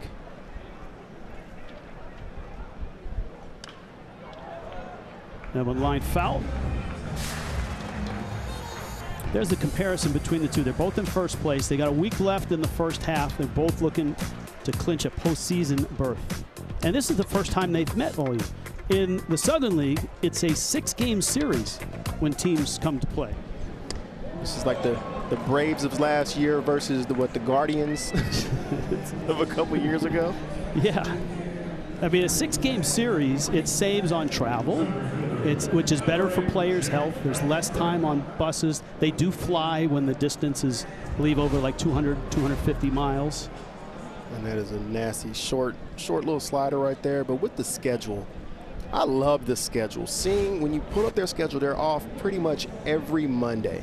You're playing one team a week to where, yeah, maybe a team can get a little overexposed or you're seeing the guys a little too much. But especially at this level, when you can limit those road trips, I think you're really going to see a limit in injuries as well, to where guys are able to stay more healthy when you have that one day off every week.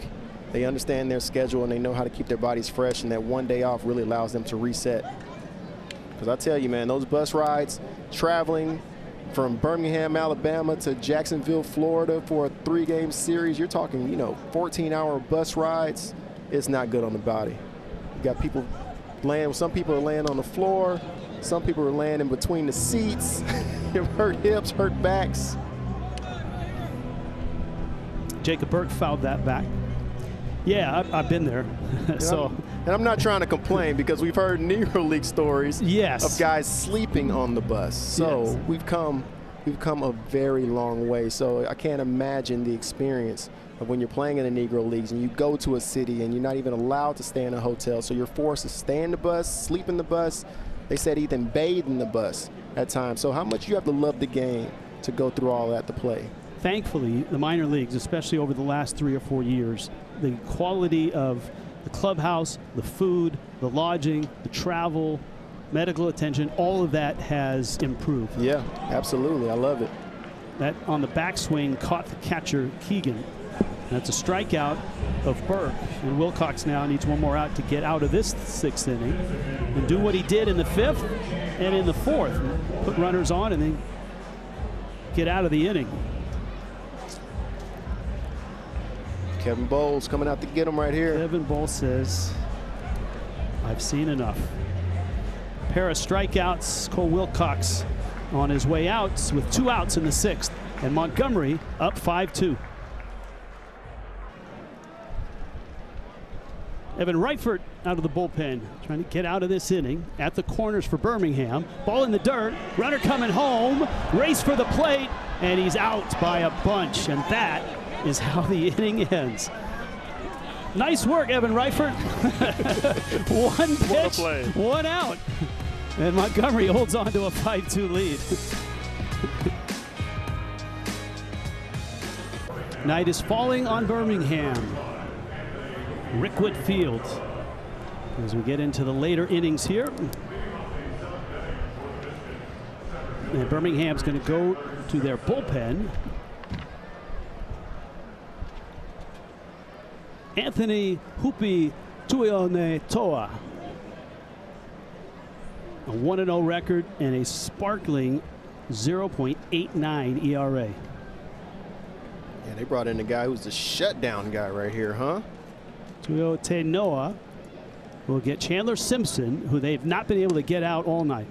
The outset of the telecast, we told you about this guy. Simpson is the best base stealer maybe in all of baseball right now. He has 3 tonight. He has 51 on the season. He's 3 for 3, a bunt single, an RBI single, and another garden variety single. And he has the best strike zone in baseball right now, right there. Those are 2 balls pretty close. His on-base percentage on the season, split between single A and double A, is about .425 right now.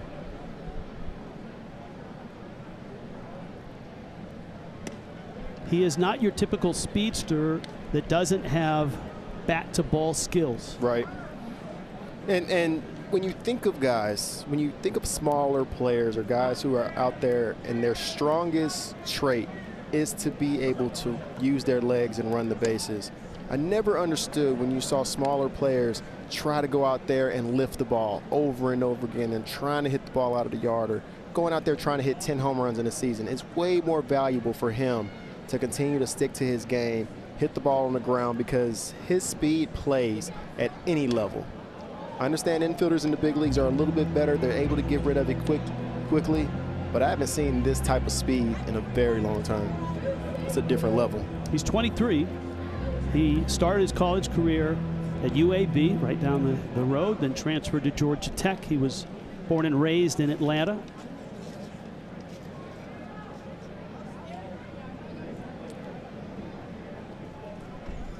And think he's only the 10th best prospect in the Rays organization. So they must have some guys coming up soon if he's the number 10 guy.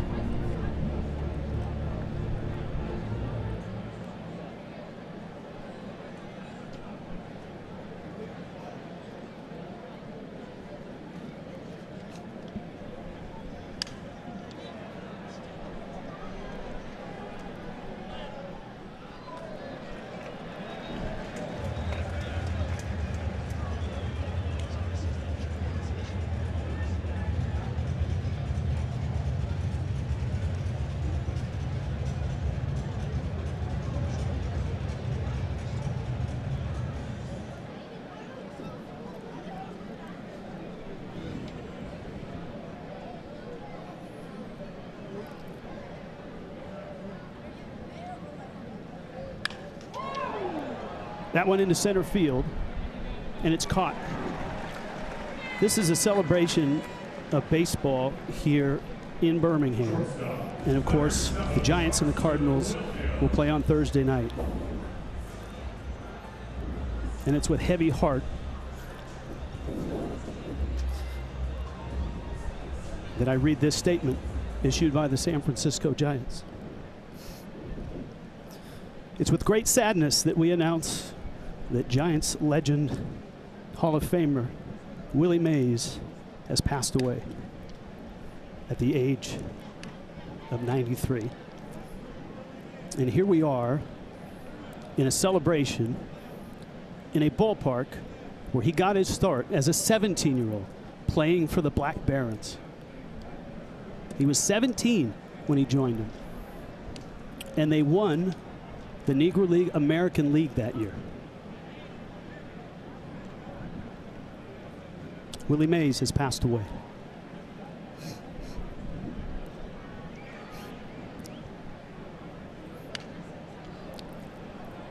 And as a kid growing up in the San Francisco Bay Area, I had a chance to see him play.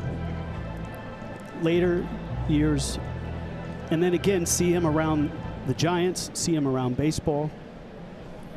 Just so beloved, CY. He was, and he really holds a special, very special place in my heart, in that when I was the young player coming up with the Diamondbacks, I wore number 24. When I walked out there to AT&T Park, Willie Mays got a hold of me. He saw me out in center field. He saw the way I played the game. He sent somebody to come and grab me and have me come introduce myself to him. After I spoke with him, he said, "Why don't you come out to my house?" And so I went to Willie's house, showed me the 24 All-Star games, showed me all the gold gloves, showed me the MVP awards, and really took me under his wing when, you know, I'm multiple generations removed from Willie Mays. But he thought enough of me and had enough connection of me, understanding his history in the game, that he wanted to make a difference in my life. And to this day, I'll never forget that moment that Willie and I have, and being able to go out to his house and share that special time with him. This is such a sad day for me personally, understanding that we're here celebrating Willie. So what a day for it to happen. There's a great conversation, Jake Peavy on MLB Network, talking about when his father or his grandfather, he introduced him to Willie Mays, and they met each other in the Giants clubhouse when Jake was pitching for the Giants. And his father needed a coat. It was cold in San Francisco, and Willie said, "Take mine." Yeah, he was that kind of man. Every person that he ever spoke to had such a high level of respect for him. He made you laugh. He would tell his stories, and he wasn't shy. He would let you know. He had the great laugh. He would let you know the great things that he did in this game, and you could feel the amount of love that he had for the game in the way that he shared his life and shared his story. That is always something that sticks with me, and that's how I'll always remember Willie. I'll remember him from those moments and how he impacted everybody else. I was a small kid. Dad took me to Candlestick Park, pointed to center field, said, "That's Willie Mays." And as a small kid, you'd heard about Willie Mays from the neighbors and stuff. So the first time you lay eyes on him, you couldn't take your eyes off of him. And if you've just joined us, the news has broken that Willie Mays, the Giants legend and Black Baron back in the day, has passed away. Roy Brown Jr. joins us. Roy, he meant so much to this city, to Negro League Baseball, to Major League Baseball. He meant so much to everybody. Yeah, he did. And, you know, here in the city of Birmingham, you know, Fairfield, the suburb where he's from, I had an opportunity earlier this year, you know, along with Harold Reynolds. We spoke with the widow of Piper Davis. Piper Davis was the player manager for the Black Barons, who went to recruit Willie Mays, who was still in high school, and asking permission from his mother to allow him to come play games at Rickwood. And Piper Davis's widow spoke about how protective other black Negro Leaguers were of Willie, because they knew he was special and they knew there was something pure about him. And they knew even though they may not get to where Willie was going to go, they were going to make sure that he got there. And Willie got there, and he was able to crack the door open for so many others that came behind him. And when you think about Birmingham legends, especially from that side of town, if we're talking about him growing up literally 2 miles from where Bo Jackson will eventually develop his skills, you know, it's a sad day as well for the state of Alabama. But I think that this week was, the inception of this week was to be a celebration. And I think as best we can, at least I know here in Birmingham, we're going to try and keep it that. And we're also going to celebrate the people who were there, who got through the door after people like Willie Mays came through. But this is absolutely gut-wrenching, and my heart goes out to his entire family. I just spoke with his son Michael 2 innings ago. And if you about some other business. Yeah. It's stunning, and it comes certainly as everybody in baseball is focused on Rickwood, and Thursday night was to be a celebration not only of the Negro Leagues but also of Mays with the Giants coming to town. And now it will be a sad one, but a remembrance of what he meant to the sport, what he meant to civil rights. Mm-hmm. But just like Roy said, I completely agree that this should be a celebration right here, and hopefully we're able to celebrate his life over these next few days.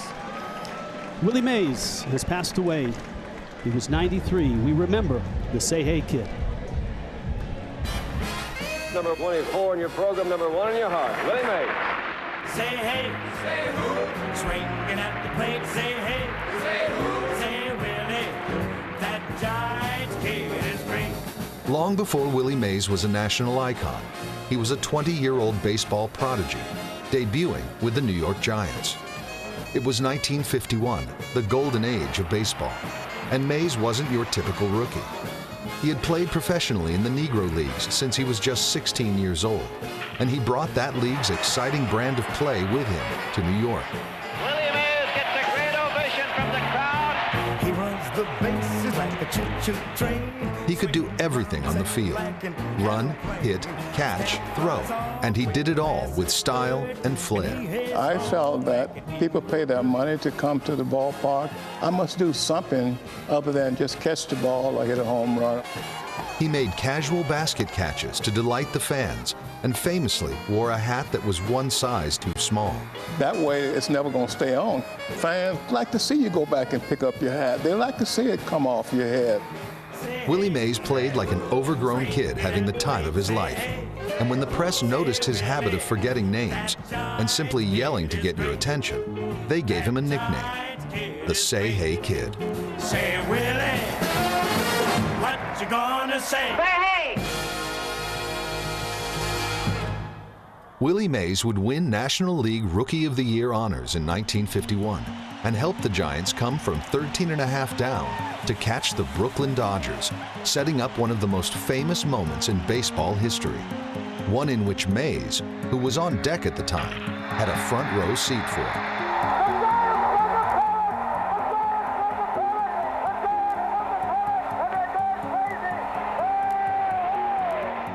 When Bobby hit the home run, I was the last guy to get to home plate. Everybody else is there shouting. I'm saying, my God. Even though the Giants' luck would run out in the World Series, 1951 was a magical beginning. Few rookies have ever been as popular with a fan base as Willie Mays in New York City. These kids grew up with me. They knock on my window.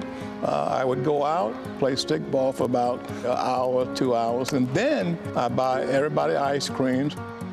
Unfortunately for Giants fans, Mays would spend the next 2 years in the Army after being drafted. But when he returned in 1954, Mays and the Giants picked up right where they left off. The Say Hey Kid led the league in batting and captured MVP honors. In that year's World Series, Mays was the one making the highlights as the Giants swept the Indians. There's a long drive, way back in center field, way back, it is. That play would become known simply as the catch and attained an iconic place in sports history. Do you feel that was the greatest catch you ever made? If they say it's the greatest, I take that. You'll go along with that? I'll go along with that, yeah. When a moment is attached to a truly iconic player, then it takes on added meaning. If Joe Jones makes a back-to-the-plate catch in the World Series, it's still a great play, but it's not Willie Mays, and therefore it doesn't stay in the imagination. More than 6 decades later, the catch still resonates. Willie Mays style catch. The Willie Mays, shades of Willie Mays again. In a way, Willie Mays became our touchstone to a bygone era, a time preserved in grainy black and white. The next World Series would be the first broadcast in full color. And 3 years after that, in 1958, came the unthinkable. The Giants left New York City and moved west to San Francisco. To all intents and purposes, Willie Mays, greatest player of his time, was starting all over again, having to prove himself to a new set of fans. San Francisco built Willie so high, and they found out that Willie was a human being. He strike out or whatever, and they can understand. Every time I went to the plate, they were expecting a home run out of me. But why? I mean, why are they bored me? Mays would do his best to win them over. In the '58 season, he set career-high marks for hits and average.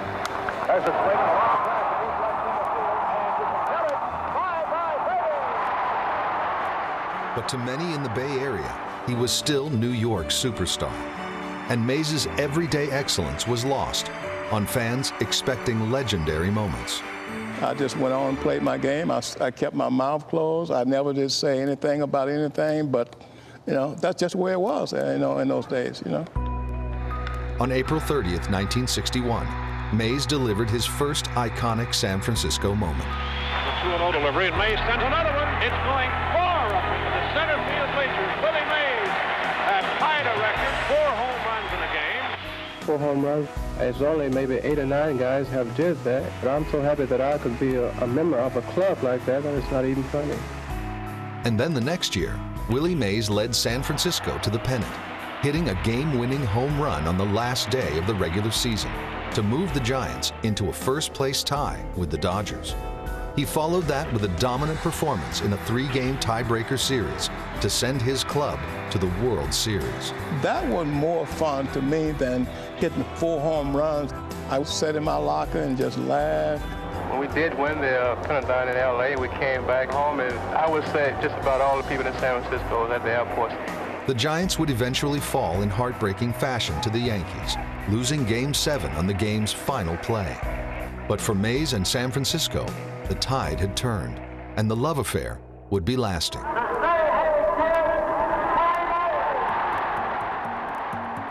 Mays' popularity on both coasts helped him transcend sports.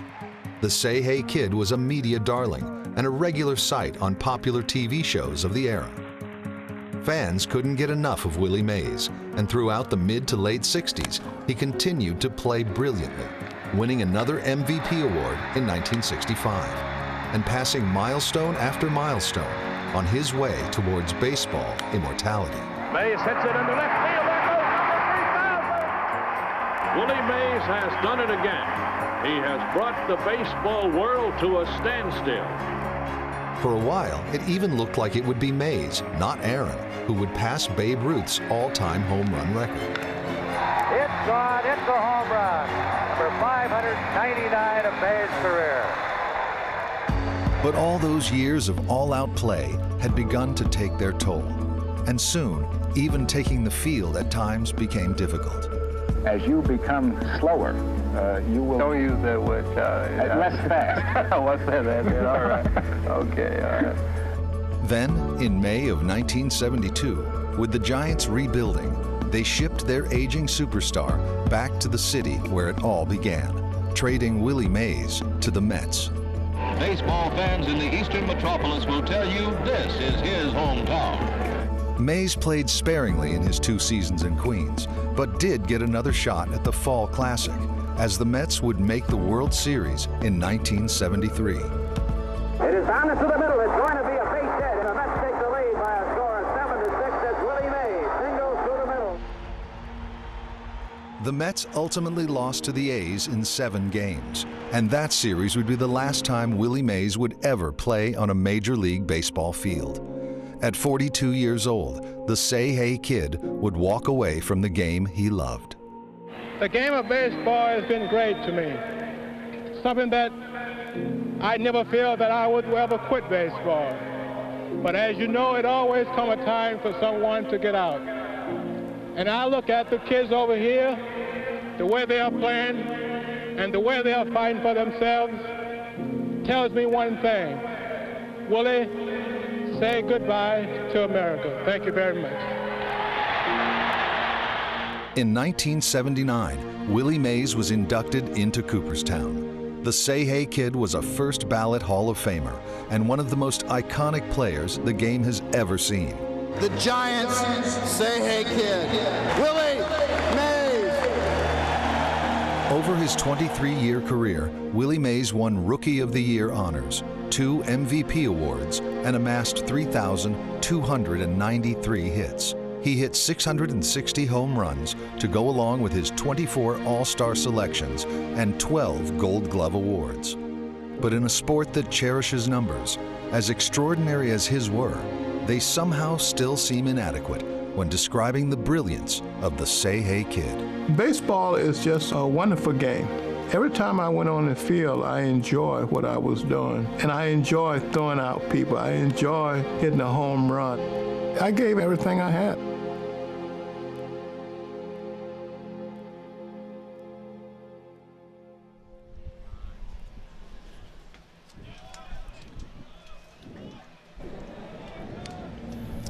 We are back in Birmingham in the ballpark where Willie Mays at 17 became a Birmingham Black Baron in the Negro Leagues and helped them win the Negro League American League title, sent them to the World Series where they would lose, I believe, to the Kansas City Monarchs.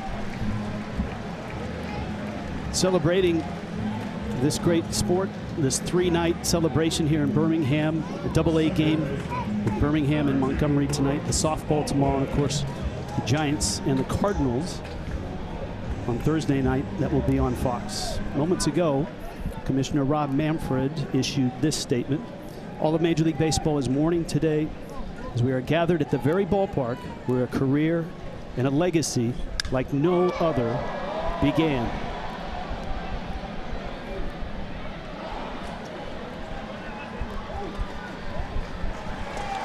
Willie Mays took his all-around brilliance from the Birmingham Black Barons of the Negro American League to the historic Giants franchise. From coast to coast in New York and San Francisco, Willie inspired generations of players and fans as the game grew and truly earned its place as the national pastime.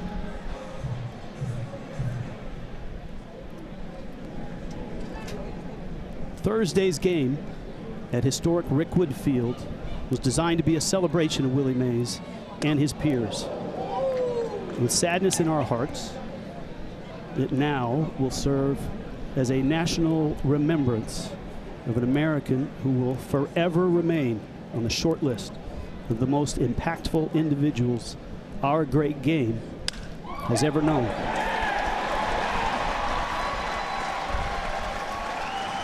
Birmingham here rallying with a couple of runs.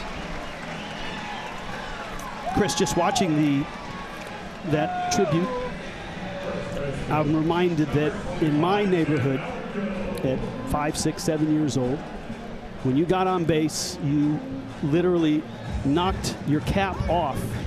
You would round first base, knock the helmet off, because that's what Willie Mays did. Right. That's what we saw on television as young wannabe baseball players who were in Little League or Pee Wee League or whatever league it was. Yeah, for me, it was the stories shared by my parents about they had the opportunity to see Willie Mays. And man, if you had the chance to see Willie Mays, you would have seen all the things he was able to do on the field.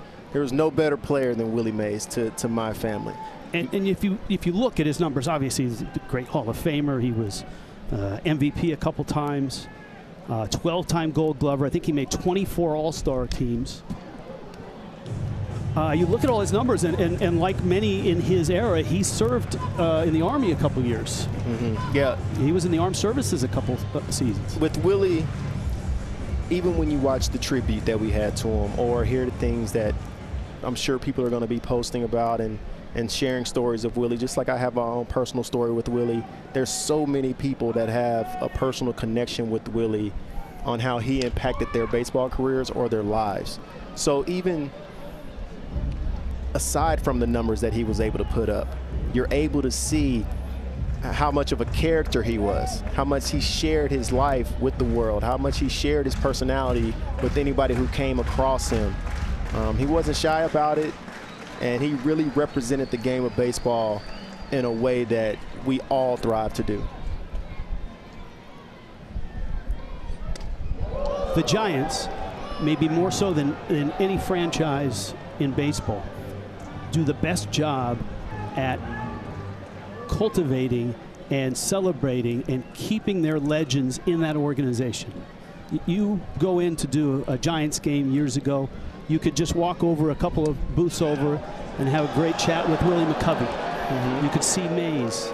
The legends were in and around that franchise, and he was until the very end.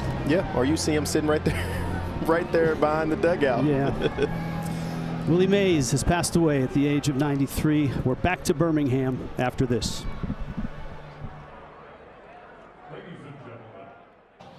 He was born here in Alabama, got his start in this very ballpark, thrilled generations of baseball fans with his brilliant play, and we will always cherish the memory and life of the great Willie Mays.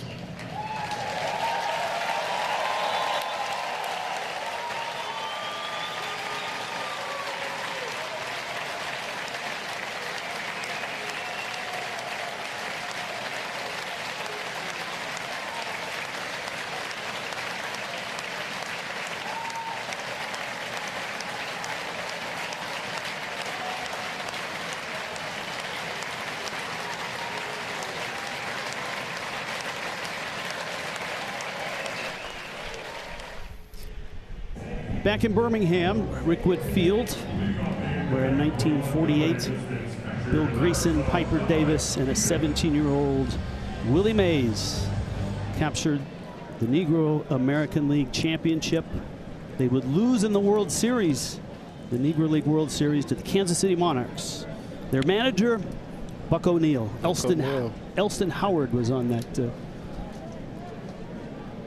Monarch team. And you could just see and feel the emotion through this ballpark. You could. It was a beautiful moment. You see the tribute for Willie on the Jumbotron here. You see the fans clearly emotional, and then they all collectively standing up together, got a Willie chant going. It was a beautiful moment.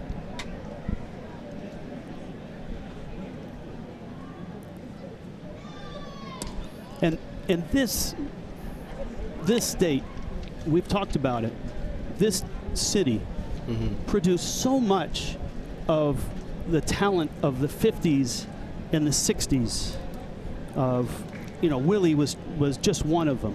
Henry Aaron, McCovey from here, Tommy Davis from here, Satchel Paige, Ozzie Smith, Billy Williams, Lee May, George Foster. Amos Otis, Lee May.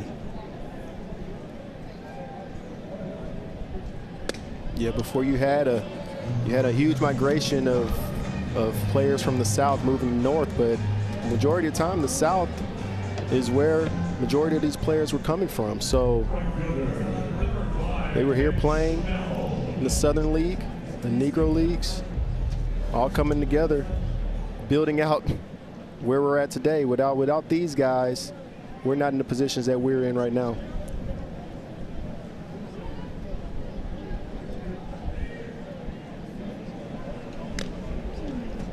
And of course, Henry Aaron and Mays both had obvious Hall of Fame careers and major impact on baseball, civil rights.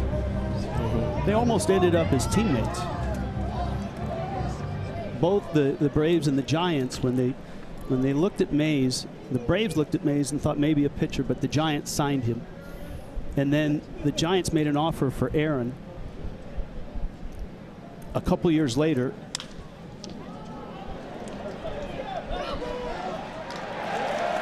And the Braves countered and offered Aaron $50 more a month, and that's why Willie Mays and Henry Aaron were not teammates on the Giants. I've heard this story before. Aaron had the contract. He had the contract with the Giants to join Mays and all. Could you imagine? I mean, they already had Mays and McCovey and Cepeda and just great players. That just wouldn't have been right. Right. That wouldn't have been right. Mix Henry Aaron into that.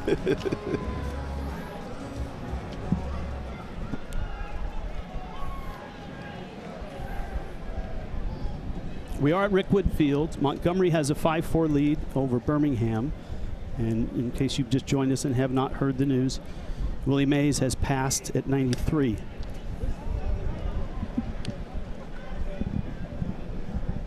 As you saw from that note, he grew up, or he was born like 6 miles from this ballpark. Right up the street, Fairfield. Actually, as I was flying in this morning, I flew over Fairfield High School. And you see Fairfield, biggest day on big block letters in each end zone. And as I flew over it, I'm looking out of the window because I slept the first hour of the flight. And I look out the window. As soon as I open the window, I see Fairfield High. I'm like, man, that's where Willie Mays went right there. And what's odd is that when I was here, playing here, I didn't know the history. Not as much as I would have liked to. And then now, since this game is happening right here, it forces you to go back and really dig into it a little deeper, and it's opened up so many stories for me to where I'm extremely thankful for an event like this, because it puts you in a position to where you need to go back and look and learn these stories and learn about these players and even learn about the stories of Willie. And Willie, the guys that he looked up to. Piper Davis is the guy that Alonzo Perry is a guy that Willie Mays looked up to. And then after Willie, it's thousands of players who looked up to Willie. And it wasn't just his contributions on the field for all those Negro Leaguers, certainly. It was also in the civil rights movement. And Roy, I know that you've got a ton of memories of growing up here and the legend of Willie Mays. Yeah, and I think what we really underestimate is that you have to remember Willie Mays played baseball at a time, in Alabama at least, where football and basketball weren't what they are now, which to your point, CY, I think, because coming up in high school in the 90s, we didn't learn as much about the history of baseball in this state as much as you're taught Gene Stallings and Bear Bryant, and you get back and deeper into the, the history of football. But the idea that because the Black Barons were good and electric on a Sunday afternoon, it became a place where black people and white people, though segregated, had one spot where they could go, okay, we're going to do this. So then when you have the Black Barons, when the Black Barons ended and the Barons came back in the 60s with the first integrated sports team in the state, and then on the same day, the first integrated crowd in the state, it became a spot that was essentially that first seed that was planted for some degree of what equality could look like. And a lot of that started with players like Willie Mays, who came here and played their butts off and put on a show and gave people a reason to leave their cares outside these four walls. Yeah, Roy, 1964 was such a turning point in this ballpark, such a turning point in this nation. And you noted it, that Black Barons team, that Barons team, the first integrated team to play here, and that ended segregated seating. Charlie Finley was the owner of that team, and Finley was adamant when he brought him here that they would have black players. Yeah. Now, the other thing that's interesting about that first integrated team, the first integrated game with the first integrated audience, is that I don't know how much Charlie Finley gave any thought to what the fan giveaway should have been, but it was razor blades, if I'm not mistaken. They gave away shaving razors at the first integrated game, and I was like, I think just a commemorative ball would have been a better idea there, Charlie. And then I remember it was a player who was interviewed after the game, or maybe it was a reporter, speaking of the game, and you have the razor blade giveaway, and they said, hey, they played baseball. Like, that's all that happened. Yeah. A baseball game was played. And this is the side of a Mays or an Aaron. Obviously, Jackie Robinson breaking the color barrier and all the stuff that he had to deal with, and he did it so gracefully. This is part of the legacy of Mays and Aaron, right, Roy, is that they had to go through this, and we're thankful for that, but so sad tonight on the passing of the Say Hey kids. We are in Birmingham. A tough night. In Birmingham, of course, this the first of 3 nights celebrating the road to Rickwood. Such history here, and a history that involved the late, great Willie Mays. And the Montgomery Biscuits and the Birmingham Barons. They are the Black Barons tonight, and the Biscuits are the Gray Sox. Alfredo Zaraga is on the mound, along with the announcement from the commissioner, this news, that Thursday's Major League Baseball at Rickwood Field, a tribute to the Negro Leagues, of course, is on Fox. It will now feature a pregame ceremony honoring the life of Willie Mays. And with the Giants coming here and all of the ex-Giants that, you know, Barry Bonds is going to be here, those that are so close to Mays, they'll be here on Fox on Thursday nights. It's a nice catch out there in center field. It was interesting in that montage because players become associated with heroics or a play. That catch, you could probably go on for like an hour of play-by-play announcers referencing he made a Willie Mays catch. And it wasn't just that catch going away over his head. The basket catch was another catch that he perfected and used. And I'm sure you probably tried it as a kid, and your coach said, no. What do you think you are, Willie Mays? That's exactly what happened. You're assuming. You've seen so many guys go out there and try to practice the catch, but nobody looked as smooth as Willie when they were doing it, though. No, from that basket catch. But yeah, that World Series, 1954. He made a Willie Mays catch right there. And had the wherewithal to get the ball in as quick as possible. Amazing. Back to Birmingham after this. Welcome back to Birmingham. 9th inning here. A 5-4 lead for the road team. The Montgomery Gray Sox tonight as they go to the 9th with a 1-run lead.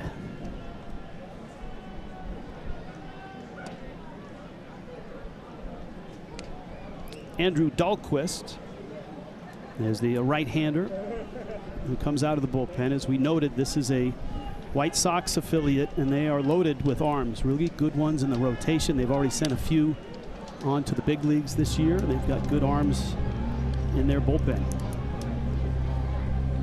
Both the teams, too, and we showed you the reaction of the crowd here when the passing of Willie Mays was announced. You could see in both dugouts and the players that were headed out to the field, everybody just stopped. Nobody moved.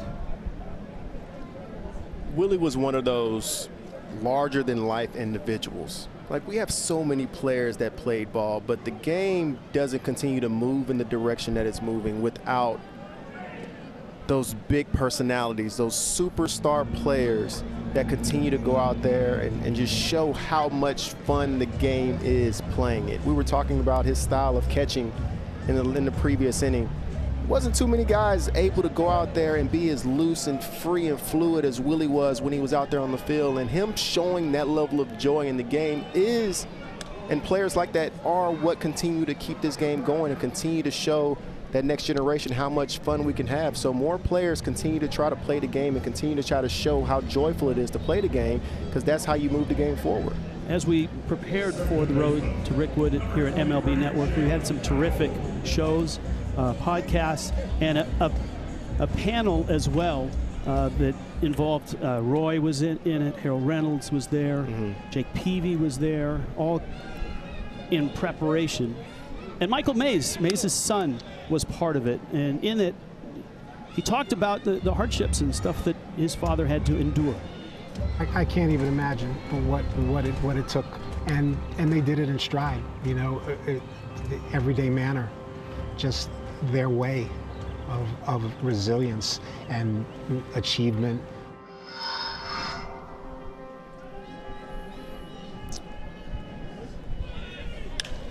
Runner goes, and a liner down the right field line is foul. Yeah, I mean, look, he says it so succinctly and so matter-of-factly that you forget, and that's why we're here, to not forget about what players in that era went through, black players.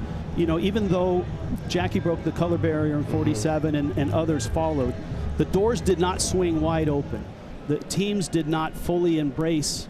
There were some teams that didn't.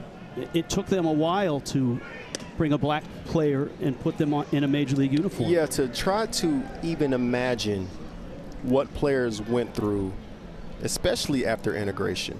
What really stands out to me, listen to Mays speak right there, Bill Greason had a quote that really stuck out to me that talked about the experience of playing in the Negro Leagues.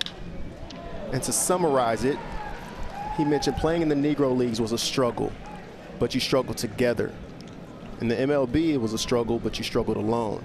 So right there in the beginning, when you are that one player who goes and crosses over, it takes a high level of courage and dedication to be able to go out there, go into unfamiliar territory, and continue to be yourself and play your game at a high level. We see players right now who get traded or are playing for a contract, and that the amount of pressure that it puts on them, it affects their game. So take that to an extreme level, and you're a player who's been playing in the Negro Leagues, and then you're one of those guys who has to go or wants to go and play in the MLB. And in the very beginning, it is not that welcoming for those players. But those players have to do that to get to the point to where we are today, to where it's commonplace to see a mixed clubhouse. And everybody's able to get along and accept each other for who they are and however they want to play the game.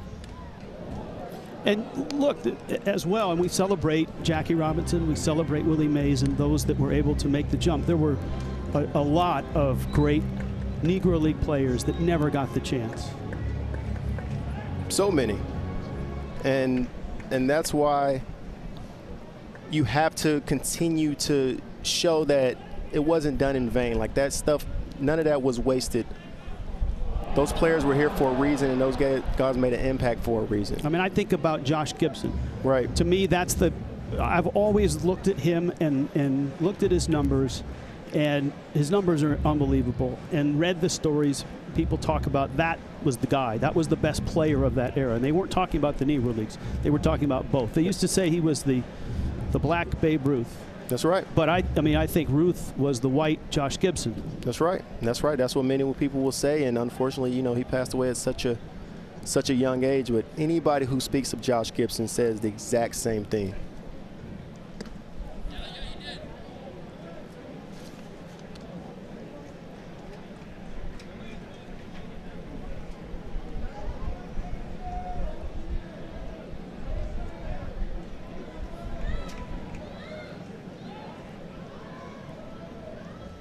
Mason Hour swings and misses. But, I mean, we got to say, I mean, what a great job by MLB creating this environment, creating this moment. The fact that I feel blessed and thankful that I'm able to be in the booth for this moment, to be able to share this moment with the fans here, to be in Birmingham, to see how far we've come, to see this beautiful stadium ahead of us, and really looking forward to the Giants and Cardinals game coming up in a couple days as well, and really being the beginning of a celebration.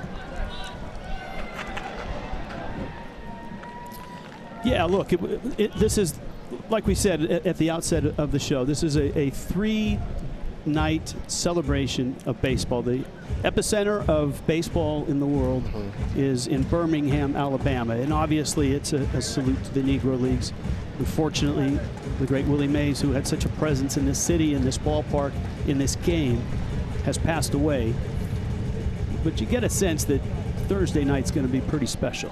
This entire week, what really grabs me is that the impact is even larger than baseball. To see how many people are attaching themselves to what Rickwood has going on. This entire town has come together for this event.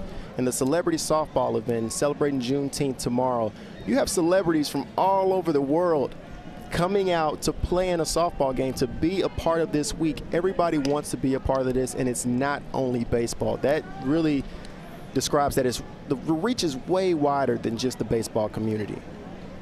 Carson Williams at the plate. Runners second and third. We're in the ninth. It's 5-4. Montgomery with the lead and at the plate. And as someone growing up in a different generation than a lot, and being on the West Coast, for me, the first time I stepped into Kansas City and the Negro League Museum, I had a gentleman that showed me around by the name of Buck O'Neill. Oh, wow. Yes. Buck O'Neill showed you around. Okay. I was fortunate. I was with the Seattle Mariners, our broadcast crew, the late Dave Niehaus, Rick Riz, our terrific producer, Kevin Kremen. I think it was actually closed that day, like on a Monday, but Buck O'Neill met us and took us around. And it was just like you walked into the episode of Ken Burns' baseball. The Shadow Game, I think, was that episode.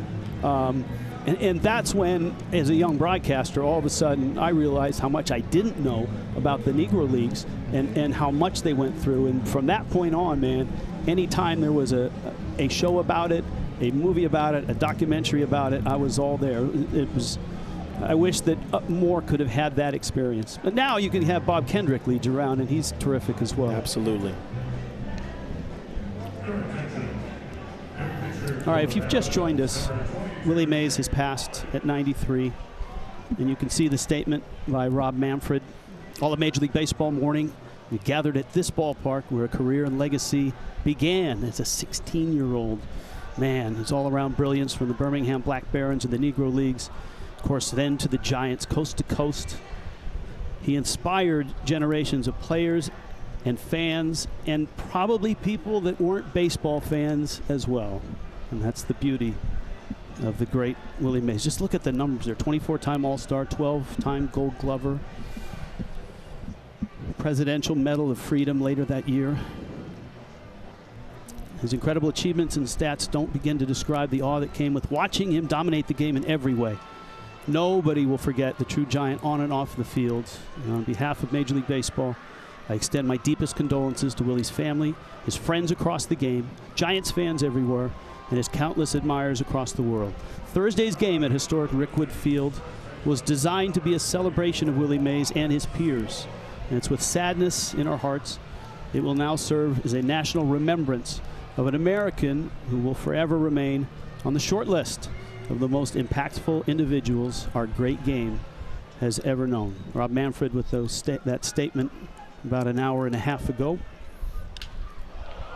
Bob Seymour gets into one, sends it out to center, and this is going to chase home a run for Montgomery, and they pad their lead. It's now 6-4 here in the ninth.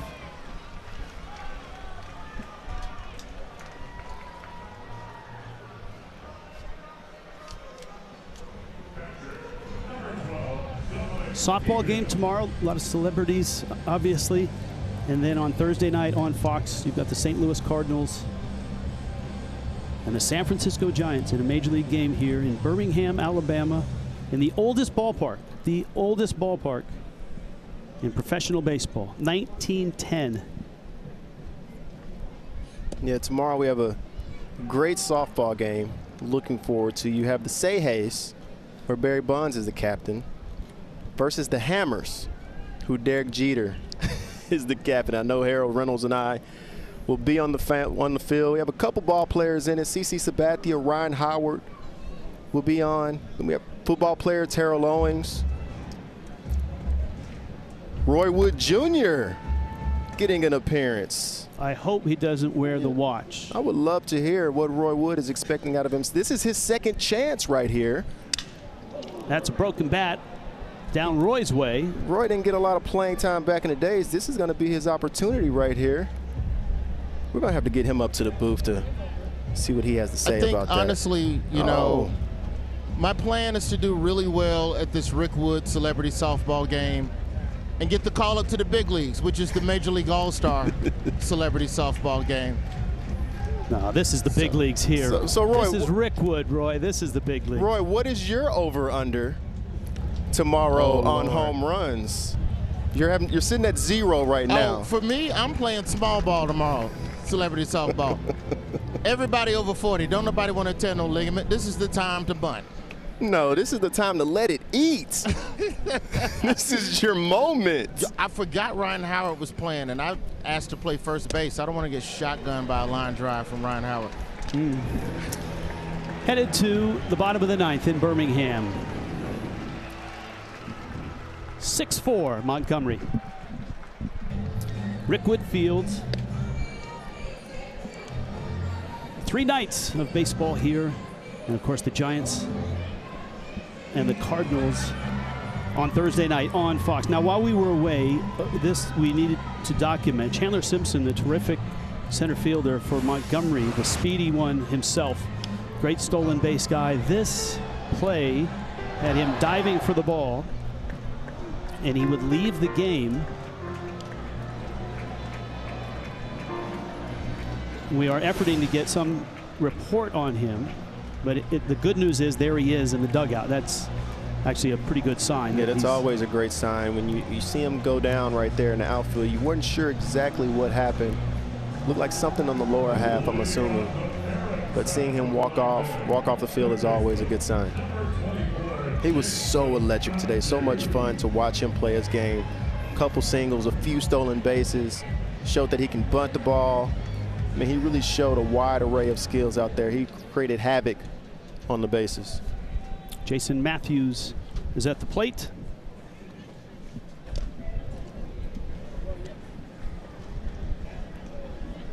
And the count 0-1. Matthews in the 9 spot. Antonio Jimenez making his 11th appearance. The Gray Sox of Montgomery. And a breaking ball misses down low. 6-4. The Barons have out-hit Montgomery. They have 11 hits. Montgomery has just 9. This the first of a 6-game series. That's right. A 6-game series in the Southern League. You're going to you'll see the same pitcher probably a couple times, you would assume. Whoever you see on the first night, you should see him again on the back end. You're going to get the same umpiring crew for 6 games. Just a little fun fact with Jason Matthews.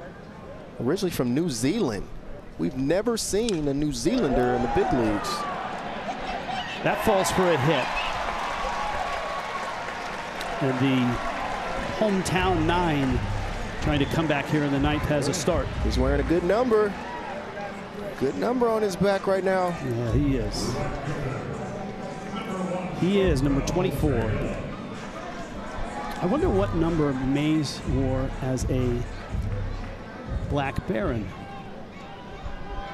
I'm sure we got people that can find that out for you. I'm told he wore number 8. Okay, that was quick.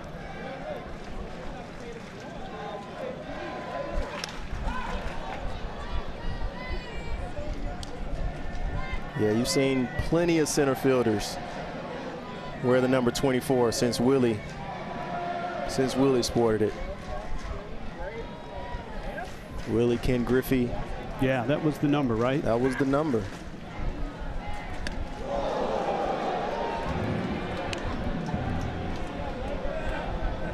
crowd of 8,000 here tonight, and you can see the clock in the outfield on that scoreboard is set at 8:24. The numbers 8 as a Black Baron, 24 as a Giant.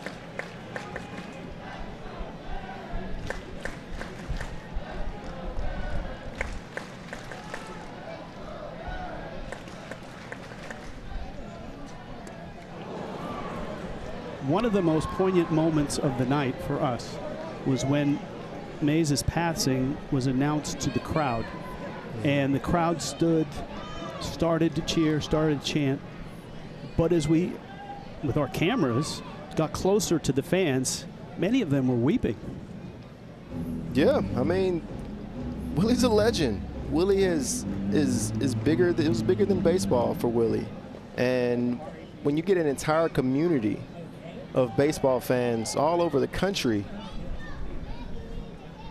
who love a player that much, even being removed from the game for so many years. I mean, Willie hasn't played for a long time, and still have that type of impact on a fan base is a beautiful thing.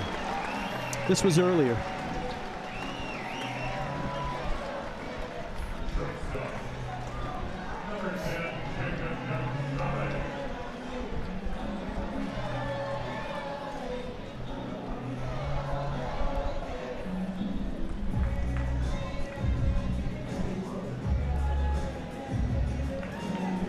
Well, again, Thursday night, the Giants are here, and it was to be a celebration of Mays' legacy in the game, the impact that he had on that franchise, on this city, on all of us. And, of course, as you heard in the statement from Commissioner Manfred, it now becomes a tribute to all that he brought to the game. And Rich, what really hits me in this moment, we're talking about a player that started off 17 years old playing in the Negro Leagues. And now in 2024, we see people from all walks of life feeling the hit of Willie Mays' passing. I mean, to see how much change has happened over these years. I mean, you can't not acknowledge the fact that when he came into the game, it was a very different world that we were in. And to see the people out here being affected by his passing and the lives that he was able to touch, it's a sign of progress. That's what I see. And a tribute to the man and his legacy. And the fact that we are in Birmingham, we are here to celebrate Mays and the Negro Leagues and this city and this sport. And the Giants are coming here, and we've had many, as you know, Roy had the great interview with one of the Negro Leaguers. Amazing interview tonight. Yeah. All of that, a tribute to what players like Mays and Aaron and Jackie Robinson and all went through.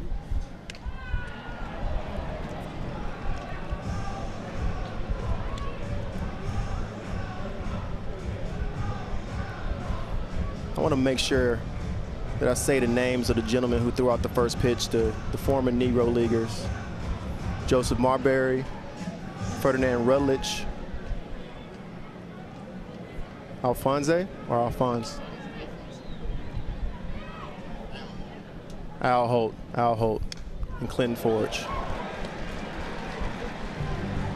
I mean, these guys coming out and sharing their stories was much appreciated. And I'm glad they got the opportunity to go out there. This is awesome. Like these gentlemen right here, still able to throw the rock a little bit. And going in and talking to the players before the game, sharing their stories. We're all part of the same fraternity. These guys love the game of baseball just like we did, and without those guys, we don't exist. Major League Baseball, of course, this year, and recognizing stats from the Negro Leagues up through the 1948 season, also allowing former Negro Leaguers into the Major League Pension Program. Mm-hmm. That's big. That's big.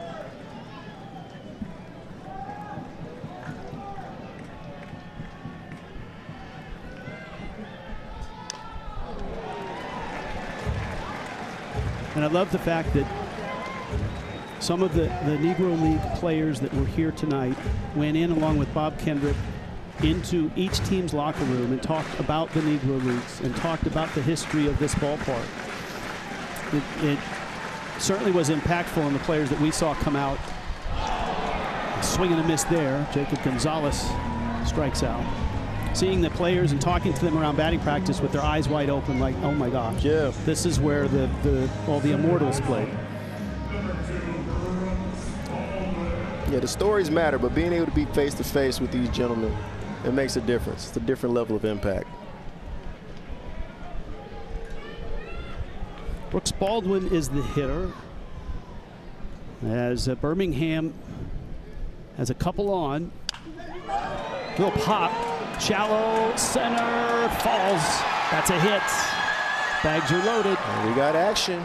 We got action. There's one out.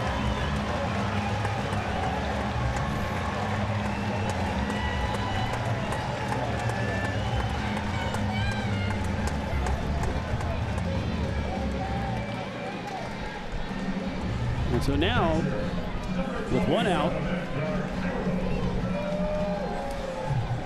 right man, right spot. Edgar Carroll, who has doubled twice, has an RBI single. Has a couple singles. He's 4 for 4. Hard and foul. Home plate umpire immediately signaled foul ball. In Double-A, you've got a 3-man rotation of umpires, and so that's the home plate umpire's call. And it looked foul. Oh, yep. Good call. That's good a great call. Just foul. Right there, if you're on first base, you're trying to score right there. Elliot Melton is the home plate umpire. He's had a good night.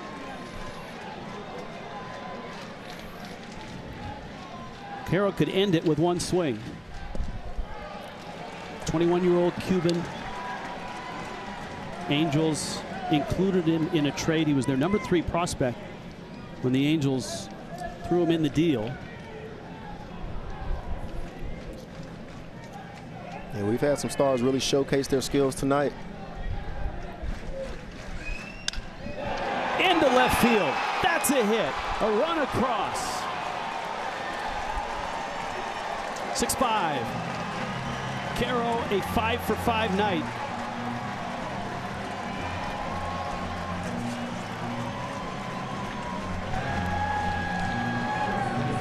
And now you've got another power hitter who leads the Southern League in runs driven in. Player of the month, Tim Elko. Well, I must say, Carroll has gained a fan tonight. He's been able to go out here, show us that he can smash the ball from both sides of the plate, show that he can shoot the ball away as a left-handed hitter, show that he can get the head out as a right-handed hitter, come in a clutch situation. The complete player right there.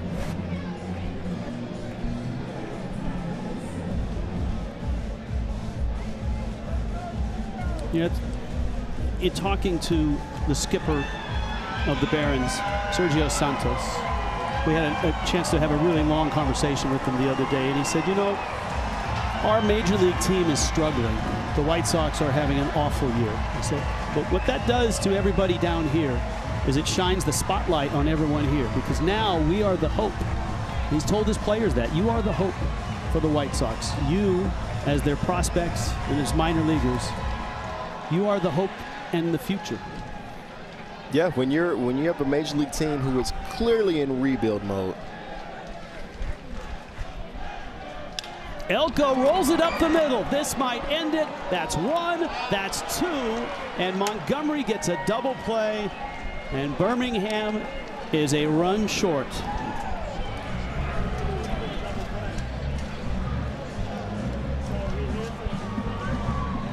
On an emotional night in the city of Birmingham, the Barons are a run shy, and the Gray Sox of Montgomery come to town and open up this series with a 6-5 win and open up the road to Rickwood. Our 3-night celebration will move on tomorrow, and tomorrow We'll have softball, and then, of course, the Giants will be here on Thursday to take on the St. Louis Cardinals. And this is the play that ended it. Good turn by Carson Williams. And the night is done on the field. But this night certainly will be remembered for something very differently, and that's the tragic passing of the native son, Willie Mays, who was to be the center point of the celebration on Thursday with the Giants and the Cardinals, and he still will be. Unfortunately, he did pass away. And Roy, look, you are our rock in terms of this city and this area. Watching the fans and as emotional as they got in this ballpark, really a poignant moment. Absolutely, and I think what you all saw in that round of applause that Mr. Mays received from, you know, the Alabama people here is exactly what our intentions are for this week, and that is to remember to celebrate him, to tell him thank you, to tell the other Negro Leaguers that we just saw throwing out the first pitches, to have the opportunity to celebrate these players and tell them thank you for their contributions to American history. Yeah, and see why. Look, this was a tough night, but in the days that follow here, tomorrow with Barry Bonds coming in and the Giants people coming in, and then Thursday, it is time now to celebrate what was an extraordinary career, both as a baseball player and as a man. I think that's how it'll be used. It is a moment of remembrance, but when we come together, we do understand the impact that Willie Mays has had on our lives, and we will make sure to celebrate those moments and celebrate the life that he lived, the lives that he's impacted, the standards he sets, and make sure that we celebrate that. Yes, it is a sad time, but when we're out here to celebrate his life and understand that this week was really centered around him and some other Negro League players, we're going to make sure that we treat the weekend with the amount of respect that it deserves. But to go out there and show all the good moments and hear all the good stories, there's going to be so many people sharing Willie Mays stories in these upcoming days, and I look forward to hearing those stories and seeing how he's able to change lives. And without Mays' contributions as a Giant, as a Black Baron in baseball, in society, none of this would have happened. Absolutely we wouldn't be here. Major League Baseball would not have come to Rickwood to rebuild the field, rebuild the relationship with Major League Baseball. So that legacy that Mays and Aaron and Jackie and all of those players, even the Josh Gibsons, the ones that never got to the big leagues, part of that is back with Major League Baseball here and the salute, and certainly in the next 2 days that will amp up a lot. I think what's really integral about this week is that by drawing the focus on so many black players who contributed to this game, you are then showing the next generation of black American ball players that you've always had a place in this game, and that if this is the sport that you want to choose to do, you can stick with it and be as great as these people that we're going to be celebrating. See why? It's fun tonight calling the baseball, and I'm glad you were with me, and you too, Roy. Way to go. I'll take that. Yeah. This was fun, but like you said, it was bittersweet. tough night, but thanks for getting me through it. I can't think of any place to be when you find out this type of news other than a baseball field and around people who love baseball. In Birmingham, Alabama. In Birmingham. So the night is done. First of 3 nights celebrating baseball and the Negro Leagues here in Birmingham. The Black Barons come up a run short on a night that will be remembered, the night we lost a legend in Willie Mays. But in the next 2 nights here in Birmingham, we will celebrate the Say Hey Kid and his impact on this game and in life.